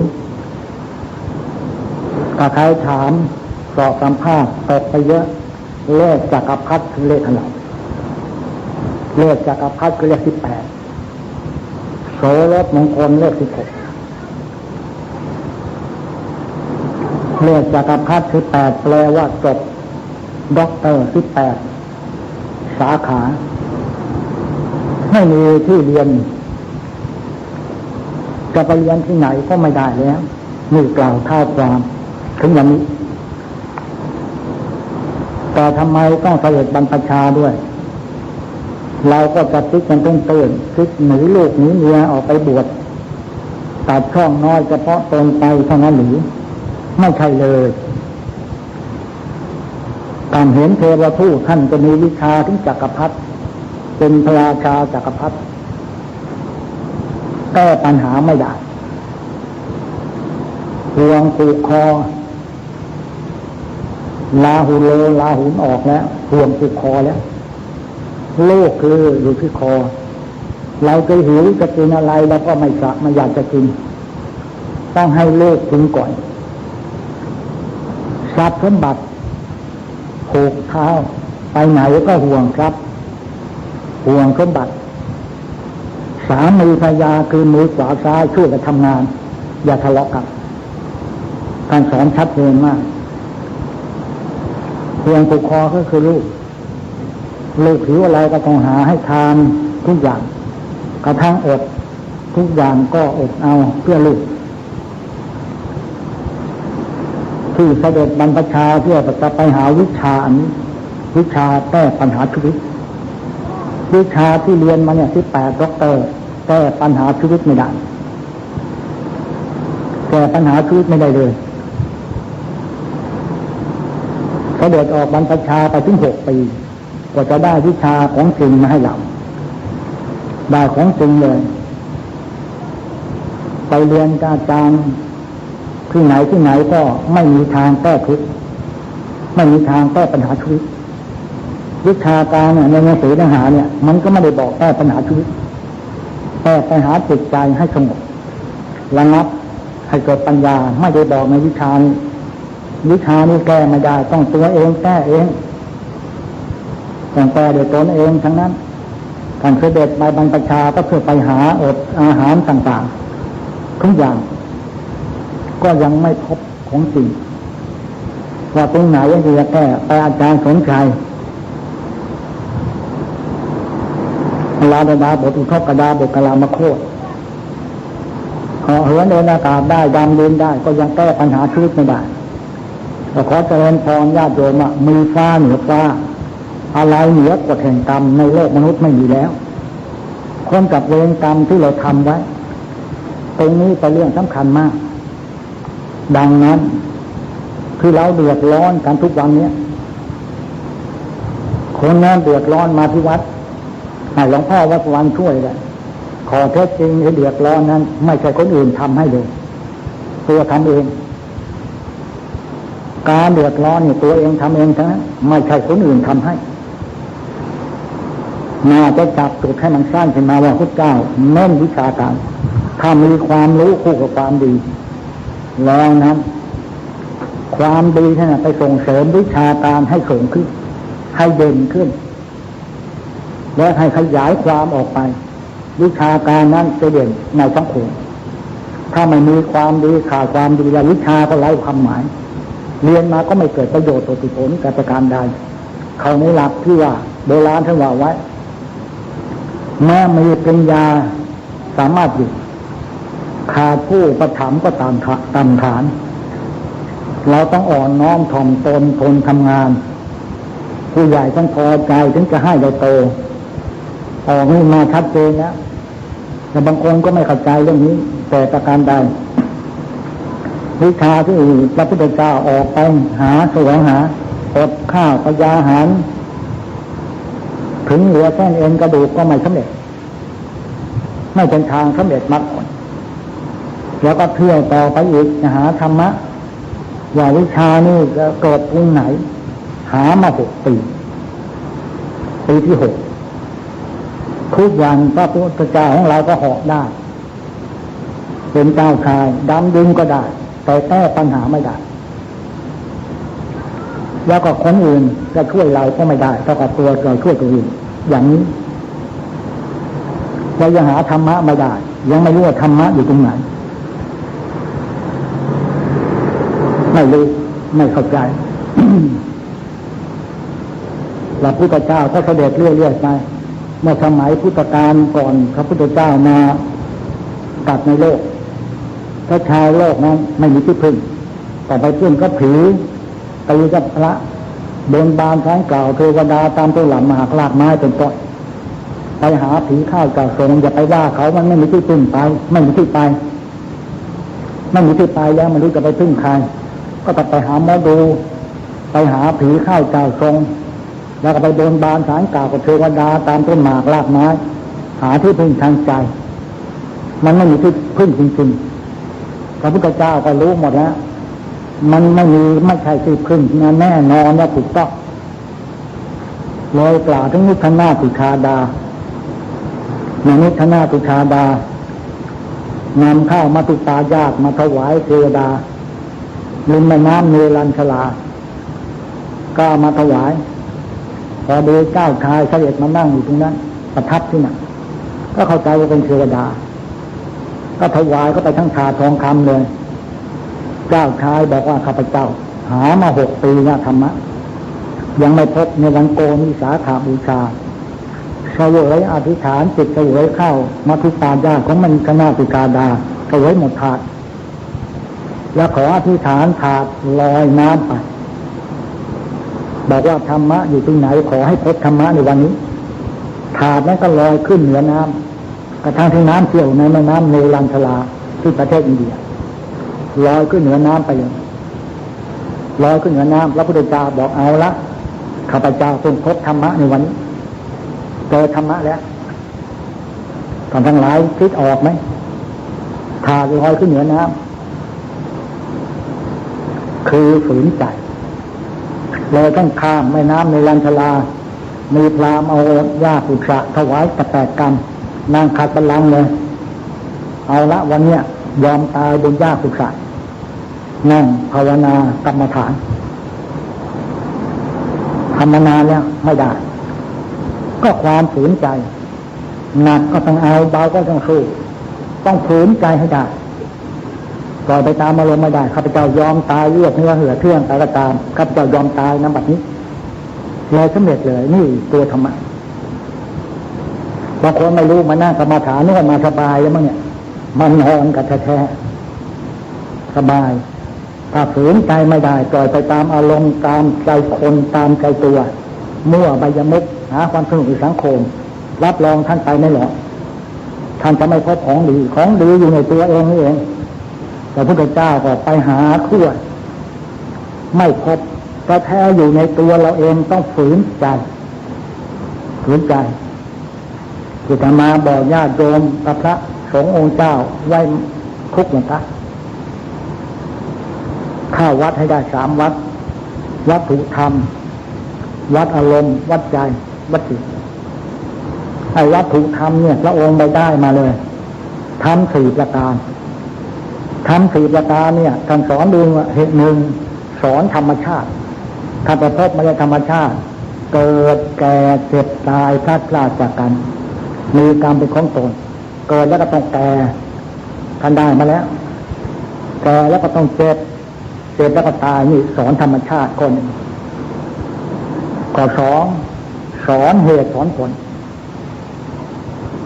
สอนเหตุสอนผลเหตุดีแน่ผลต้องดีแน่เหตุไม่ดีแล้วผลก็ดีได้อย่างไรด้วยนี่ข้อ2 3สอนกฎแห่งกรรมทำดีได้ดีทำชั่วได้ชั่วตัวใครตัวมันต้องช่วยตัวเองคนอื่นช่วยเราไม่ได้แน่นอนท่านสาธุชนและพุทธบริษัทนักกรรมฐาน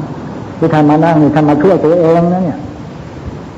ไม่ใช่ว่าคนอื่นมาช่วยท่านไม่ใช่มานั่งสบายนะเนี่ยวันก่อนเนี่ยมาต่อยกันอีกเนาะเห็นไหมแล้วมาทะเลาะกันอีกเนี่ยนั่นเนี่ยไปซ้ำสร้างตัวเองจังนะความชั่วอยู่ในตัวของท่านเองแสดงออกมาเลยให้เขาเห็นเลยทางวาจาเห็นทางกิริยามารยาทตรงนี้สำคัญมากเห็นหนอเห็นด้วยปัญญาบางคนไม่มีปัญญาเนี่ยปัญญาเนี่ยสำคัญมากมันไม่อยู่ในหนังสือเรียนแล้วไปจะทำงานให้สำเร็จไปแต่คนที่เกียจเนี่ยมันไม่มีปัญญาไร้ปัญญามากคนที่เกียจการสอนตรงนี้กฎแห่งกรรม4สอนอะไร ที่ได้มาจากนางนิคนาสิกดาสอนให้ฝืนใจอย่าปล่อยไปตามอารมณ์ตัวเองมันเสียผู้เสียคนซะมากมายปล่อยไปตามอารมณ์ตามใจตัวเองอย่างนี้เป็นต้นมีความหมายอย่างนั้นท่านก็มาสรุปผลนั่งกรรมฐาน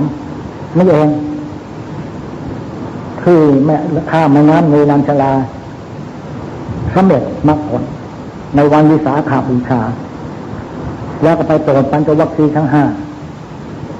นี่เองตรงนี้เองได้ตอนมาเจอนางนิคนาสิกขาดา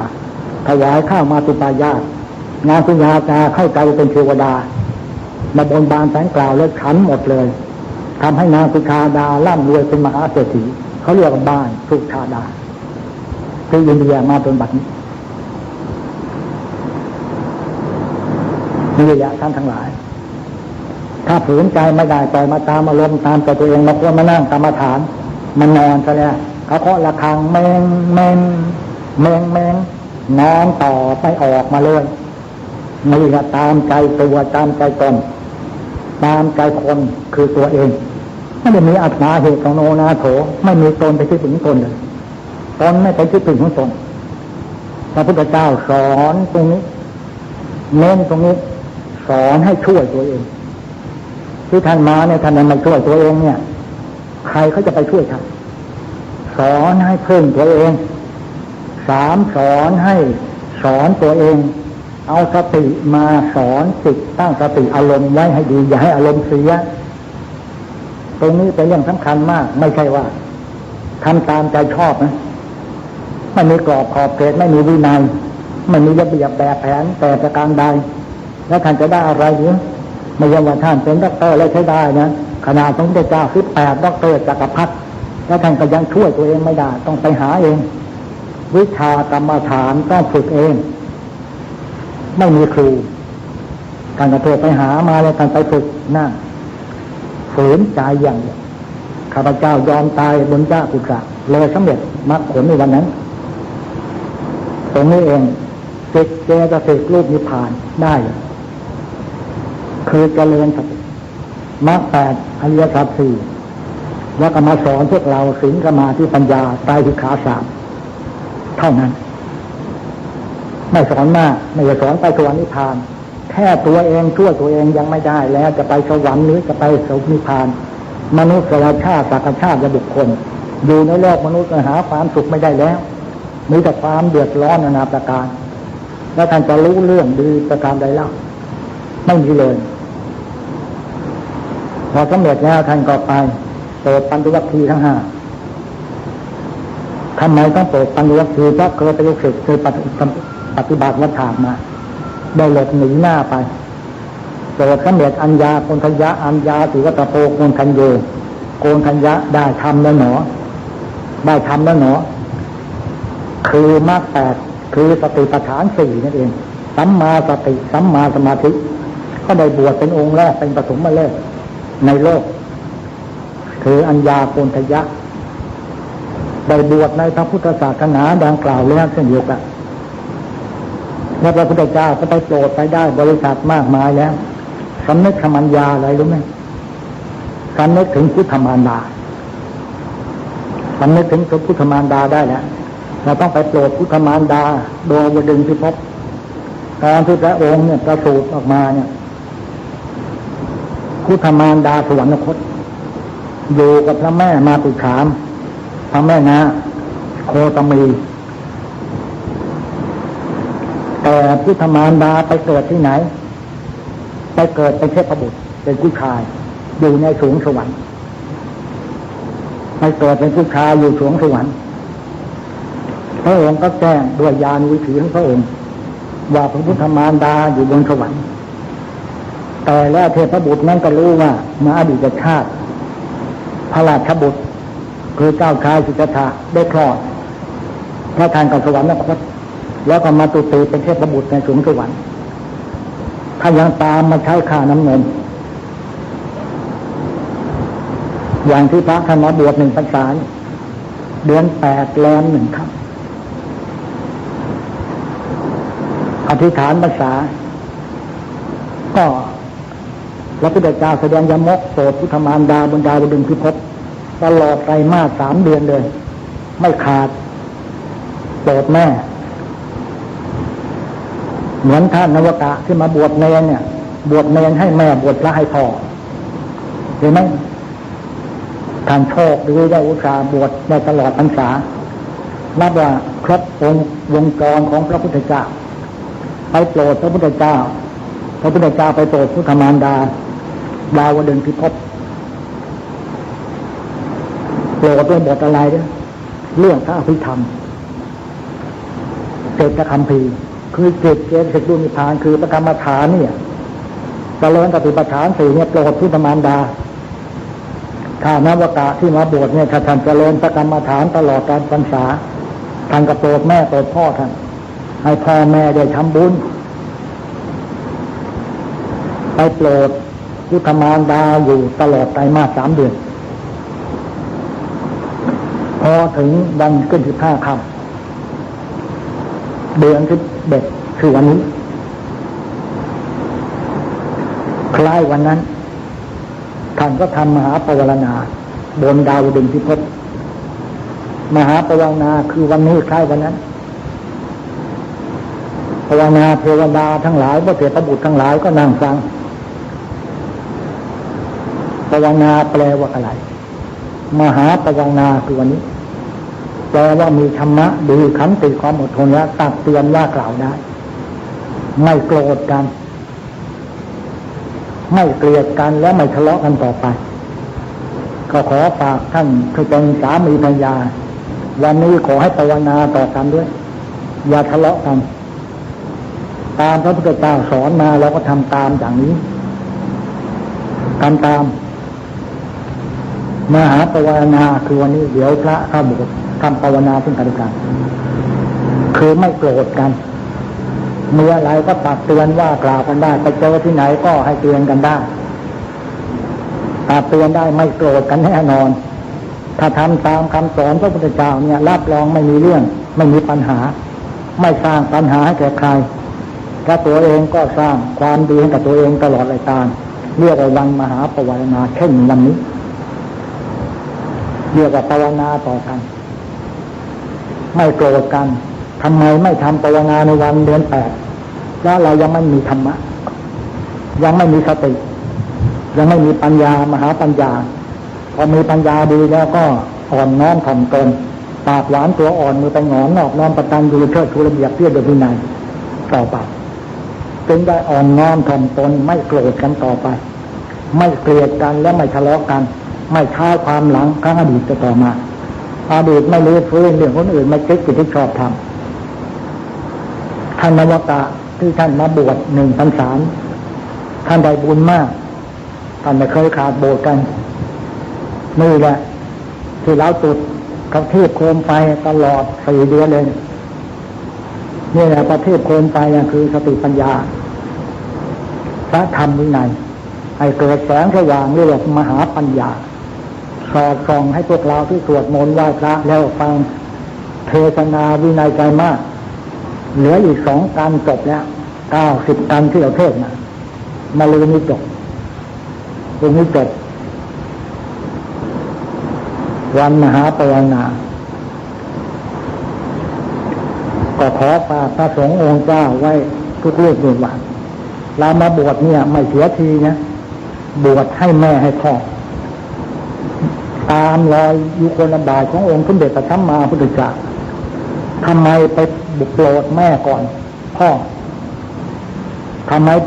โกรธแม่ก่อนพ่อน่าจะโกรธพ่อก่อนแม่หนักมากต้องอุ้มท้องเรามานะนวกะทั้งหลาย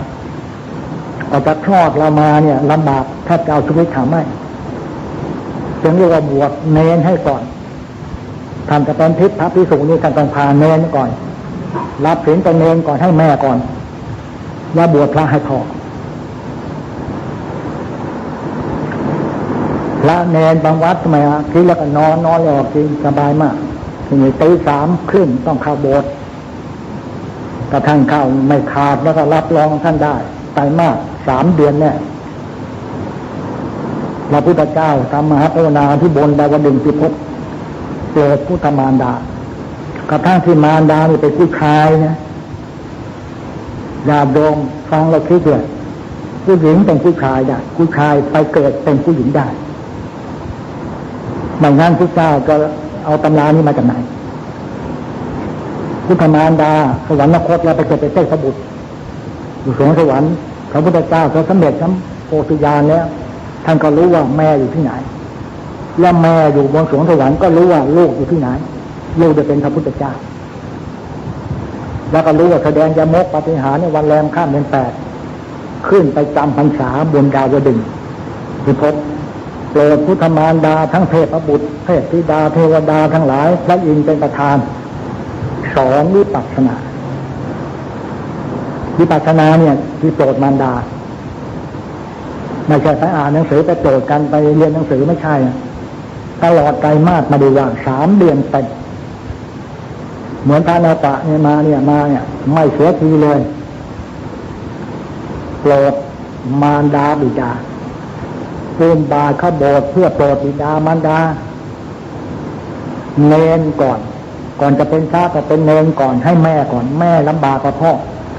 ก็จะเอาชีวิตไม่รอดก็จะคลอดลูกมาแต่ละคนถ้าใครเป็นโยมผู้หญิงที่มีลูกแล้วจะรู้ได้แต่สมัยอาตมาเป็นเด็กโรงพยาบาลไม่มีการผ่าท้องมีหมอตำแยอาตมาไปเห็นตายคามืออาตมาหลายคนออกลูกตายเนี่ยเห็นลำบากของแม่เป็นประการใดแม่เอ๋ยแม่ธรณีแม่เอ๋ยแม่พระคงคาแม่เอ๋ยแม่ประภาชัยพัฒน์แม่พระเพลินท่านนวตาที่รักแม่เอ๋ยแม่ธรณีคือแม่เราถ่ายมูดอาจมลงไปแม่ธรณีไม่เคยว่าเราเลยคือแม่ของเรานั่นเองแม่เคยว่าด่าลูกไหมไม่มีเลยนะแม่เอ๋ยแม่ประคงคาลูกสกปรกมาก็เอาน้ำประคงคาเนี่ยอาบให้ลูกเย็นเป็นสุขเอาน้ำกรอกหยอดนมหยอดน้ำให้ลูกแม่ประภาชัยพัฒน์เอ๋ยลูกร้อนมาแม่ก็พัดให้ลูกเย็นอกเย็นใจนั่นคือแม่ธรณีแม่ประคงคาแม่ของเรานั่นเองพระพุทธเจ้าสอน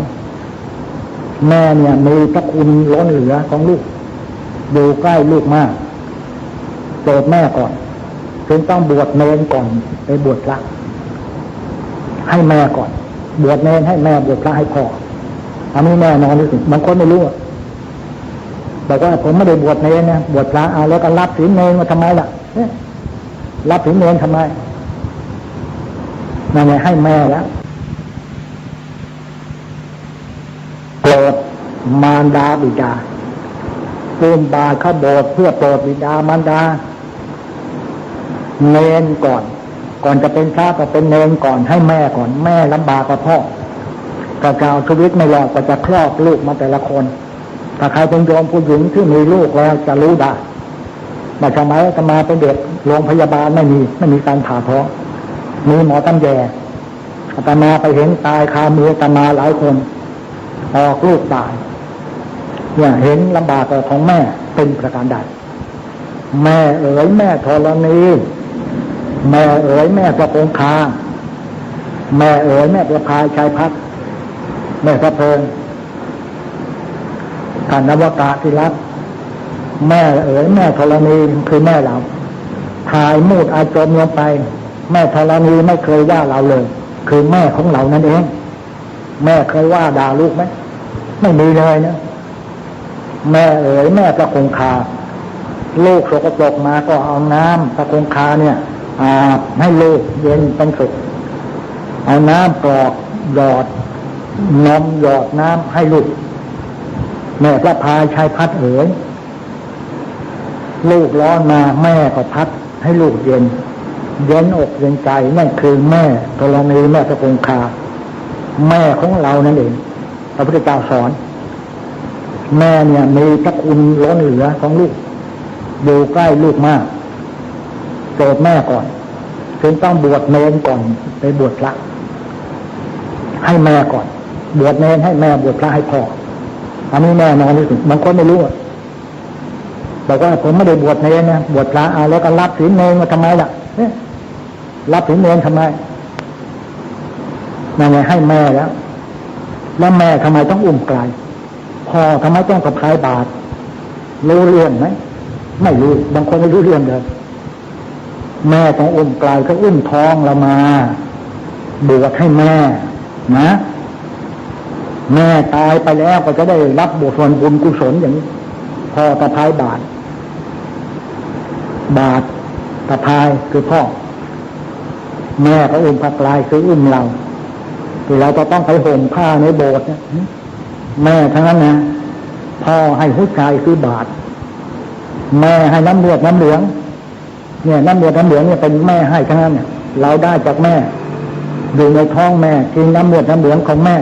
กว่าจะ10 เดือนทศมาศเคลื่อนกล้าจากท้องขับพาแสนจะลำบากลำบนหน้ายังที่สุดนี่แหละนวกะจึงต้องไปโปรดพุทธมารดาถ้าเรามาบวช3 เดือนเต็มเนี่ยท่านบวชเนี่ยท่านให้แม่มั่งไหมถ้าท่านนั่งกรรมฐานได้ท่านจะน้ำตาร่วงนะว่าแม่เนี่ยลำบากลำบนเลี้ยงเรามาพอแม่รักลูกให้ปลูกฝังให้ลูกตั้งตนฝึกรับศึกษาให้ลูกได้ดีมีปัญญามีวิชาตั้งตนให้ลูกเป็นคนดีนะนับว่าโชคดีลูกนี้ลูกทุ่นเฉลิมพระเกียรติบวชให้แม่แท้ๆเลยเหมือนพระพุทธเจ้าโปรดพุทธมารดาบนดาวดึงคือพบโปรดด้วยเรื่องอะไรครับธรรมะข้อไหนครับกรรมฐานตื่นประชาให้แล้วเกสาโลมานะขาทันตาตาโตทันตานะขาโลมายืนหนอ5 ครั้งเนี่ยนี่กับกรรมฐานเนี่ยไปสอนแม่ไปสอนดาวดึงพิภพใส่ครบ3 เดือนวันนี้ทำมหาภาวนาบนดาวดึงพิภพคล้ายวันนั้น 2,000 กว่าปีมาแล้วนั้นเลยก็เอาชาวโลกทั้งหลายก็จำมาลูกมีลูกผู้ชายต้องบวชให้พ่อแม่บวชแปลว่าเรียนให้รู้ดูให้จำทำให้จริงมันจดมันจำมันจดถึงได้งามอย่างวัดมันจดมันจำเป็นตำราอย่างวัดนี่แหละท่านทั้งหลายอย่าเกียจคร้านต่อหน้าที่พระพุทธเจ้าลำบากกับเรามากมายเหลือเกินออกดงหลงพรายทั้ง6 ปีก็จะได้พบธรรมะจากมุขนาสุธาดาคือฝืนใจถาดลอยขึ้นเหนือน้ำคือฝืนใจทำอะไรหยับไหลไปตามใจตัวเองตามอารมณ์ไม่ได้นะเสียคู่เสียคนโดนไม่รู้ตัวถ้าเป็นผู้หญิงแย่มากตามใจตัวเสียคู่เสียคนอันนี้เรื่องจริงทำมหาภาวนาบนดาวดึงพิภพแล้ววันรุ่งขึ้นแรม1 ค่ำเดือน11ท่านจะเสด็จลงจากดาวดึงแล้วเสด็จลงเมืองสังขานครเสด็จลงมาพวกชาวบ้านชาวเมืองก็ไปต้อนรับไปตักบาตรเทโวโลหะนสูตรเอาข้าวเนี่ยนะแกงขนมบ้างห่อใบตองทำชายข้าวพระที่เสด็จลงมาตามพระพุทธเจ้ามาเนี่ยก็เป็นพระอรหันต์ทั้งนั้นโยนทั้งนี้ข้าวบาตรหมดคือเจตนาหังพิกเวกัมมังวัฏามิเราเจตนาดีโยนยังไงก็ต้องข้าวบาตรถ้าเจตนาไม่ดีแล้วโยนก็ไม่เข้าบาตรไม่เข้าแรงความดีเรียกว่าเทโวโลพวกเราก็คิดกันหัวแหลมไปทำข้าวต้มโยนเลยเอาข้าวต้มข้าวแล้วใส่บาตรเมื่อก่อนนี้ใส่บาตรอย่างนี้ไม่ได้แล้วครับเอาเทวดามากันเยอะใช้โยนเนี่ยเทวดารักษาปิโยเทวมุสานังปิโยพรหมานุมุตโมปิโยนาคาสุปันนาปิมิชิยังนามามิหังเรียกว่าตักบาตรเทโวโลหะนสุขคือวันแรม1 ค่ำวันพรุ่งนี้แหละเราเคยทำกันเรื่อยตักบาตรเทโวก็ได้รู้ว่าประวัติเป็นมาอย่างไรคือพระพุทธเจ้าไปโปรดทุกขมารดาตลอด3 เดือนแล้วก็วันรุ่งขึ้นก็เสด็จลงดาวดึงลงมาพิภพเมืองพื้นดินลงบันไดหน้าบันไดทองบันไดเงินเทวดาตามส่งพระอินทร์เป็นประธานเลยก็ชาวบ้านก็ไปใส่บาตรเรียกว่าเทโวโลหะนสุขคือโยน ใช้โยนเป็นภาษาบาลีกับภาษาไทยก็แปลว่าเอากับข้าวไปใส่โยนใส่บาตรโยนอย่างนั้นเลยคนไทยเราก็คิดดูเลยเป็นห่อเป็นข้าวต้มลูกโยนแล้วทำมาเป็นตูดมาใส่บาตรมาเนี่ยเรียกเทโวโลหณสูตรก็เรียกกันอย่างนั้นประวัติความเป็นมาของตักบาตรเทโวโลหณสูตรและการแสดงธรรมโปรดพุทธมารดาแต่ขอฝากนวตาไว้ด้วยถ้าใครเจริญกรรมฐานได้ตามแนวปฏิบัติธรรมโดยติดต่อไปศึกษาลาเพศไปแล้วก็ติดตัวไปด้วยรับรองพ่อแม่ก็ดีใจท่านทั้งหลายลงเป็นพ่อแม่ดูที่ลูกดีอ่ะท่านจะดีใจไหมลูกได้มาบวชเห็นพระชายพระเหลืองของพระมาตักบาตรก็เห็นลูกชายก็ชื่นอกชื่นใจบางคนลูกชายไม่ลงไปมองดูพระเราไปไหนไปเจ็บหรือไปไหนก็คิดถึงลูกชายพ่อแม่คิดอย่างนั้นลูกเราไม่ได้ลงซะแล้วมาเดินมาลงมาศาลาพอเห็นพระลูกชายก็ชื่นอกชื่นใจได้บุญทั้งบาททั้งโยมพ่อโยมแม่โยมพี่โยมน้องได้บุญหมดนี่เขาเรียกว่าบวชโปรดบิดามารดาแล้วก็การสอนของพระพุทธเจ้าก็สอนกรรมฐานก็ขอฝากว่าทุกคนในกรรมฐานเนี่ยที่สอนพุทธมารดา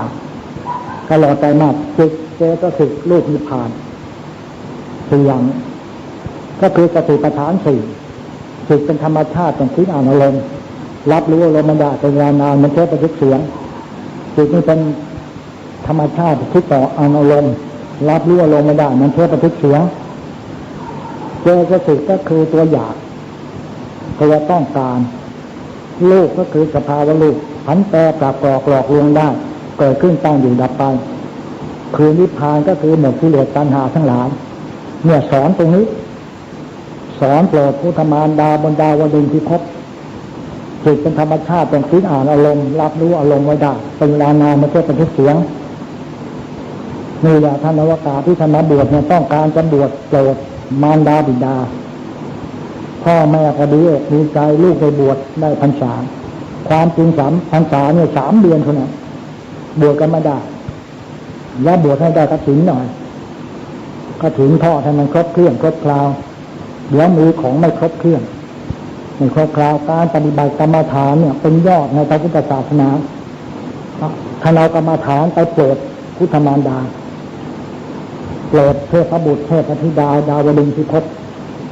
ไม่ได้เอาพระไตรปิฎกไปโปรดแต่ประการใดแต่พระพุทธเจ้าสอนภาษาจิตเรียกว่าบาลีนี้ภาษามคธจะเป็นภาษาฝรั่งบางข้าที่ไหนก็ตามใช้จิตสอนเพ่งจิตสอนแล้วคนนั้นได้มีสมาธิดีจะรู้เองเขาเรียกว่าสอนด้วยภาษาจิตเจอสิรูปนิพพานสอนภาษาจิตก็เป็นกุศล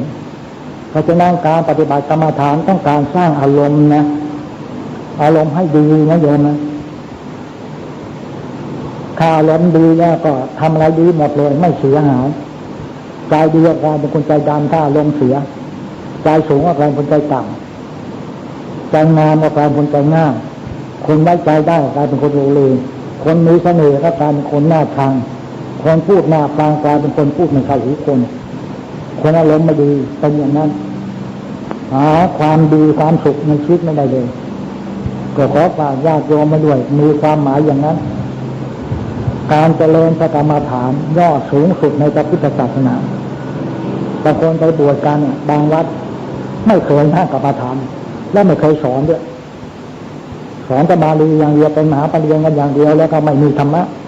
ไม่มีกรรมฐานขาดสติปัญญามากอาตมาคิดว่าญาติโยมมาเนี่ยเอาละ100 ละ 1ก็เอานะขอให้ตั้งใจจริงๆกำหนดโกรธทำยังไงนะ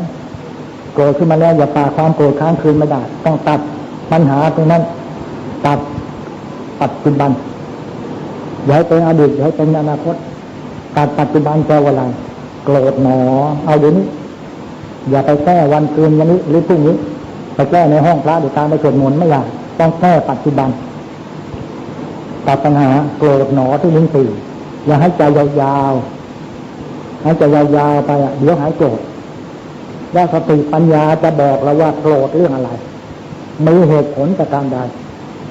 ไปโกรธเขาเรื่องนั้นมันไม่ไร้สาระก็ตอบออกมาทันทีเลยแล้วเราจะกลายเป็นคนมีเหตุมีผลไม่ใช่กำหนดแล้วก็เลิกกันไปเลยโกรธหนอไปเห็นหน้าอีกเลยแล้วก็ล้มเสียเลยล้มเสียใช่ไม่ได้มันไม่ใช่อย่างนั้นคิดอะไรไม่ออกท่านก็สอนหมดทุกอย่างแล้วคิดที่ลิ้นปี่ก็กำหนดให้ใจยาวๆตั้งกำหนดคิดหนอถ้าสมาธิมีเป็นหลักสติมีเป็นหลักปั๊บคิดออกเลยลืมไปแล้วต้อง10 ปียังคิดออกคิดตรงนี้ลิ้นปี่นี่บางคนสอนไม่เหมือนกันให้ใจยาวๆกำหนดคิดหนอพอสงบจิตระงับใจได้ปั๊บคิดออกเลยถ้าจิตไม่สงบวุ่นวายรุ่งซ่ารับรองคิดไม่ออกปิดบังปัญญา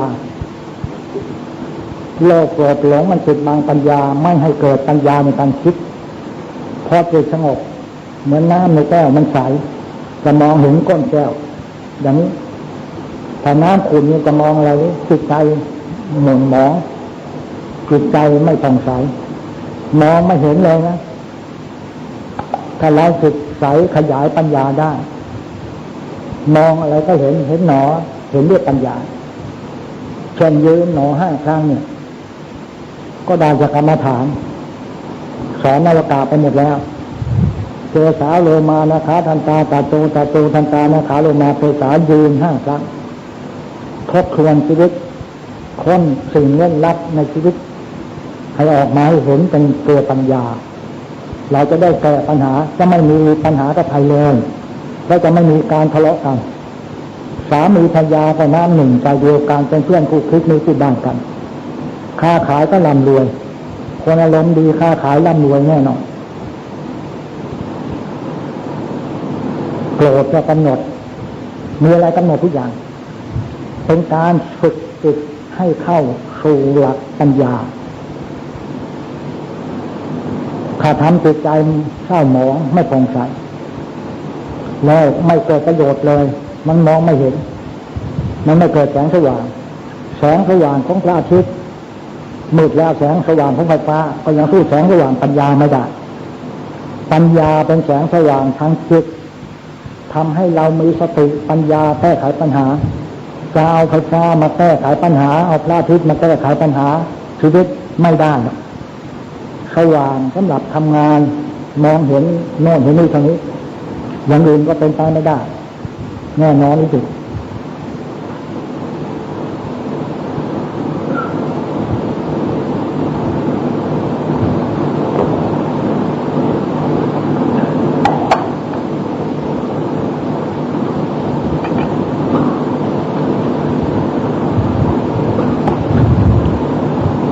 เมื่อสมัย3 ปีมาแล้วนั้นชาวฟินแลนด์มาที่ฟินแลนด์เป็นคาทอลิกเป็นศาสตราจารย์ด็อกเตอร์หลายคนค้าง1 คืนเลยก็วันเดินจงกรมสอนภาษาไทยอย่างเดียวเอาได้ด้วยขวาย่างหนอซ้ายย่างหนอคนที่มีสติปัญญาเนี่ยจะพูดรู้เรื่องง่ายจะเข้าใจง่ายเข้าใจความหมายถ้าเขาจะเป็นต่างชาติต่างวาสนาไม่เป็นไรถ้าเดินได้สติปัญญาแล้วเดินเพื่ออะไรเดินให้มีสติปัญญาเขาจะรู้เขาเองโดยตัดตังโดยตัดเพลินดูรู้ได้เฉพาะตัวเขาได้ไปอ่านหนังสือใช่ไหมอ่านหนังสือสัตว์โลกย่อมเป็นไปตามการภาษาอังกฤษมีและกฎแห่งการภาษาอังกฤษมีเขาเป็นชาวฝรั่งเศส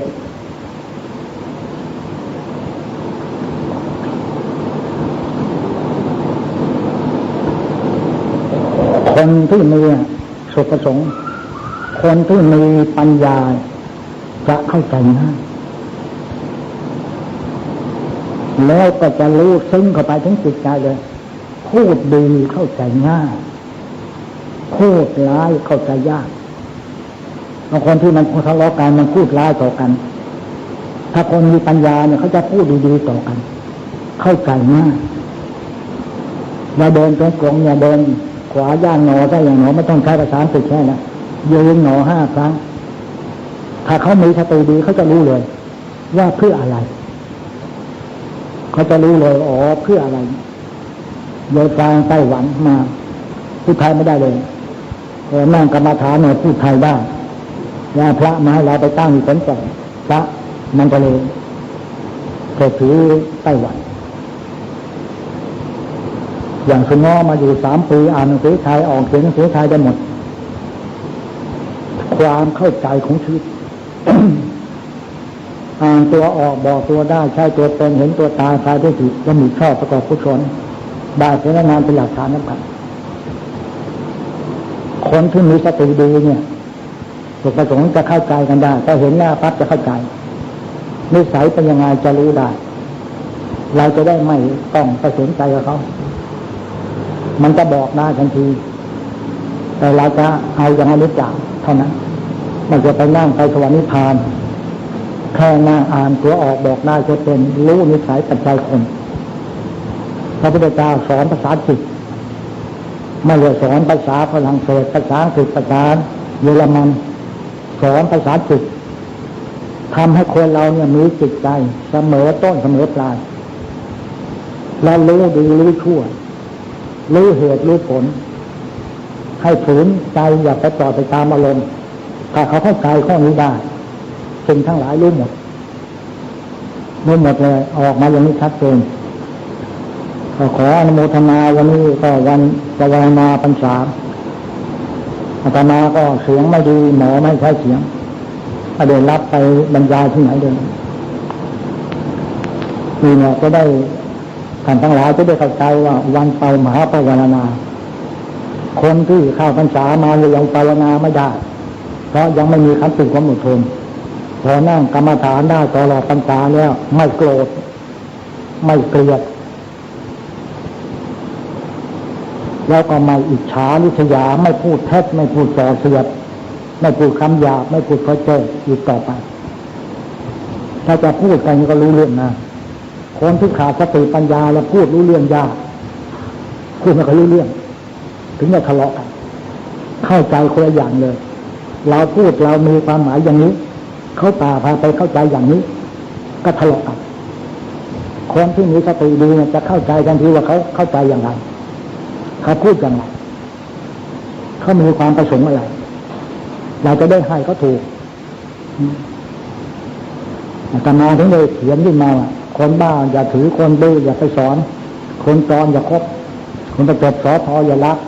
คนทักอย่านิ่งคนจริงอย่านายคนอายอย่าไปล้อคนมางอขอโทษอย่าโกรธเขาเลยคนโกรธอย่าเข้าใกล้คนตายอย่ากลัวคนชั่วอย่าอำพรางเขาร้ายมาเราอย่าไปร้ายตอบเขาไม่ดีมาจงเอาความดีไปแก้ไขคนก็มีให้ของที่ต้องการคนพูดเหลวไหลเอาความจริงใจไปสนทนานี่คือกรรมฐานที่ชัดเจนเนี่ยจะรู้เลยเนี่ยกรรมฐานสรุปให้ฟังเหลือ3ถ้าใครจะเรียนไปเรื่อยๆว่าทำไมหยิบโน่นต้องรู้ว่าหยิบมาทำไมว่าจิตมันเกิดทางทวาร6เกิดแล้วทำอะไรตั้งสติไว้แล้วมันจะได้หลัก3ประการ1ระลึกชาติชีวิต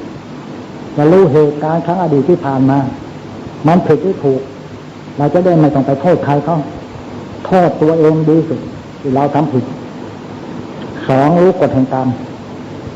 เราจะรู้กฎแห่งกรรมของเราเองว่าเราทำกรรมอะไรไว้แน่นอนมันเกิดเองโดยอัตโนมัติ3ปัญหาเกิดขึ้นเฉพาะหน้าแก้ได้โดยไม่ผิดพลาดและไม่ประมาทได้เท่านี้อย่างอื่นไม่มีความหมายอื่นเดี๋ยวนี้ฝรั่งมังค่านะอย่างฟินแลนด์ยายเขาเป็นประธานาธิบดีฟินแลนด์ผู้หญิงอายุ53นี่แหละก็เป็นไม่สนใจเรื่องกรรมฐานพอให้เดินขวาย่างซ้ายย่างคืนไป อเดินได้ปั๊บเขาเข้าใจเลยพอเดินให้มีสติเดินให้มีปัญญาเลี้ยวซ้ายเลี้ยวขวาคู่เหยียดเหยียดขาต้องการให้มีสติปัญญาไม่ประมาทไม่พลาดไม่ละโอกาสอันดีงามออกมานี่ชัดเจนมากเมื่อไรจะได้รู้ว่าอะไรเป็นอะไร และแก้ปัญหาได้ดีด้วยลูกตายติดยาเสพติดในพวกจังหวัดประจวบแม่นางกรรมฐานสวดพาถึงมหากาแผ่เมตตาความแผ่เมตตาเนี่ยต้องมีสติถ้ามันมีสติแผ่ไปส่งเสริมอยากสัพเพสัตตาไปอย่างนี้มันจะได้อะไรหรือไม่ใช่กระแสจิตมันก็ไม่ได้อะไรลูกเลิกติดยาบ้าสามีเลิกจะชู้สามีเลิกเล่นการพนันสามีเลิกเดินสุรากลับมาร่วมสามัคคีสร้างความดีในครอบครัวนี่คือกรรมฐานกรรมฐานแปลว่าสามัคคีร่วมชาติพุทธศาสตร์ร่วมใจทำไปก็เหตุผลข้อเท็จจริงในชีวิตของเราให้มีความสวัสดีมีชัยในชีวิตนี้ได้นี่ก็4 โมงแล้วเดี๋ยวต้องไปทำมหาภาวนาในโบสถ์อย่างที่อธิบายให้ฟังก็ขออนุโมทนาสาธุการกับทุกท่านที่เราได้มีโอกาสมาฟังธรรมสิ่งละอันพละน้อยตามมหากุศลสิ่งวันมหาภาวนาเป็นต้นเมื่อเราไม่โกรธกันแล้วเราก็ช่วยกันมีอะไรก็ตักเตือนว่ากล่าวกันได้เรียกว่ามหาภาวนาเพราะเรามีขันติธรรมแล้วแล้ววันพรุ่งนี้ก็อย่าลืมวันเทโยโลหานสูตรพระก็จะบิณฑบาตการไว้ใจเขาได้ทั้งนั้นเทโยก็หมายความพระพุทธเจ้าเสด็จจากดาวดึงส์พิภพลงที่เมืองเสียงขะนครชาวบ้านก็มารอกันที่เมืองนั้นพระพุทธเจ้าก็เสด็จลงเหมือนอย่างคืนวันนี้นะถูกประสงค์โรงแรมที่แม่น้ำโขงที่หนองคายไปหมดนะเขาจะไปดูอะไรรู้ไหมเขาไปดูพญานาคบ้องไฟอนุโมทนาวันมหาปวารณาพญานาคเขาอย่างปวารณาเลยเนี่ยเขาพ่นไฟขึ้นมาเขาไม่เอาเรื่องกับข่าวถ้าเราพ่นไฟมากสิพ่นไฟมากเป็นไหมไปดูสิดูตั้งน้ำโขงนี่เขาโทรมาบอกโรงแรมไม่มีที่พักบางแห่งจะไปขอสายบ้านเพื่อนนอนไปหมดแล้วคืนเดี๋ยวคืนนี้เทวดาพญานาคพ่นต้องบ้องไฟใครจะไปก็ไปเขาลือกันแต่เราก็เฉยๆเราพ่นของเราเองดีกว่าเนาะเราก็มีไฟพ่นไฟของเราอย่าไปพ่นเลยไอ้ราคะทินาโทสะทินาโมหะทินาดับมันไปซะดับไฟอย่าไปพ่นไฟก็ขออำนาจจุลตุรัตนาใจอำนาจบุญกุศลทั้งหลายโปรดประทานพรให้ทุกท่านในวันมหาปวารณาที่กล่าวมาแล้วตั้งแต่ต้นจนอวสานพอสมควรเกิดเวลาแล้วขอบุญกุศลดลบันดาลให้ทุกท่านจงเจริญรุ่งเรืองวัฒนาสถาพรทุกท่านและทุกท่านจงเจริญด้วยอายุวันนะสุขาภละปฏิภาณในสามสมบัติไม่คิดถึงประการใดเพิ่มความมุ่งมั่นปรารถนาด้วยการทุกข์ทุกนามณโอกาสบัดนี้เชิญขอเจริญพรทุกท่าน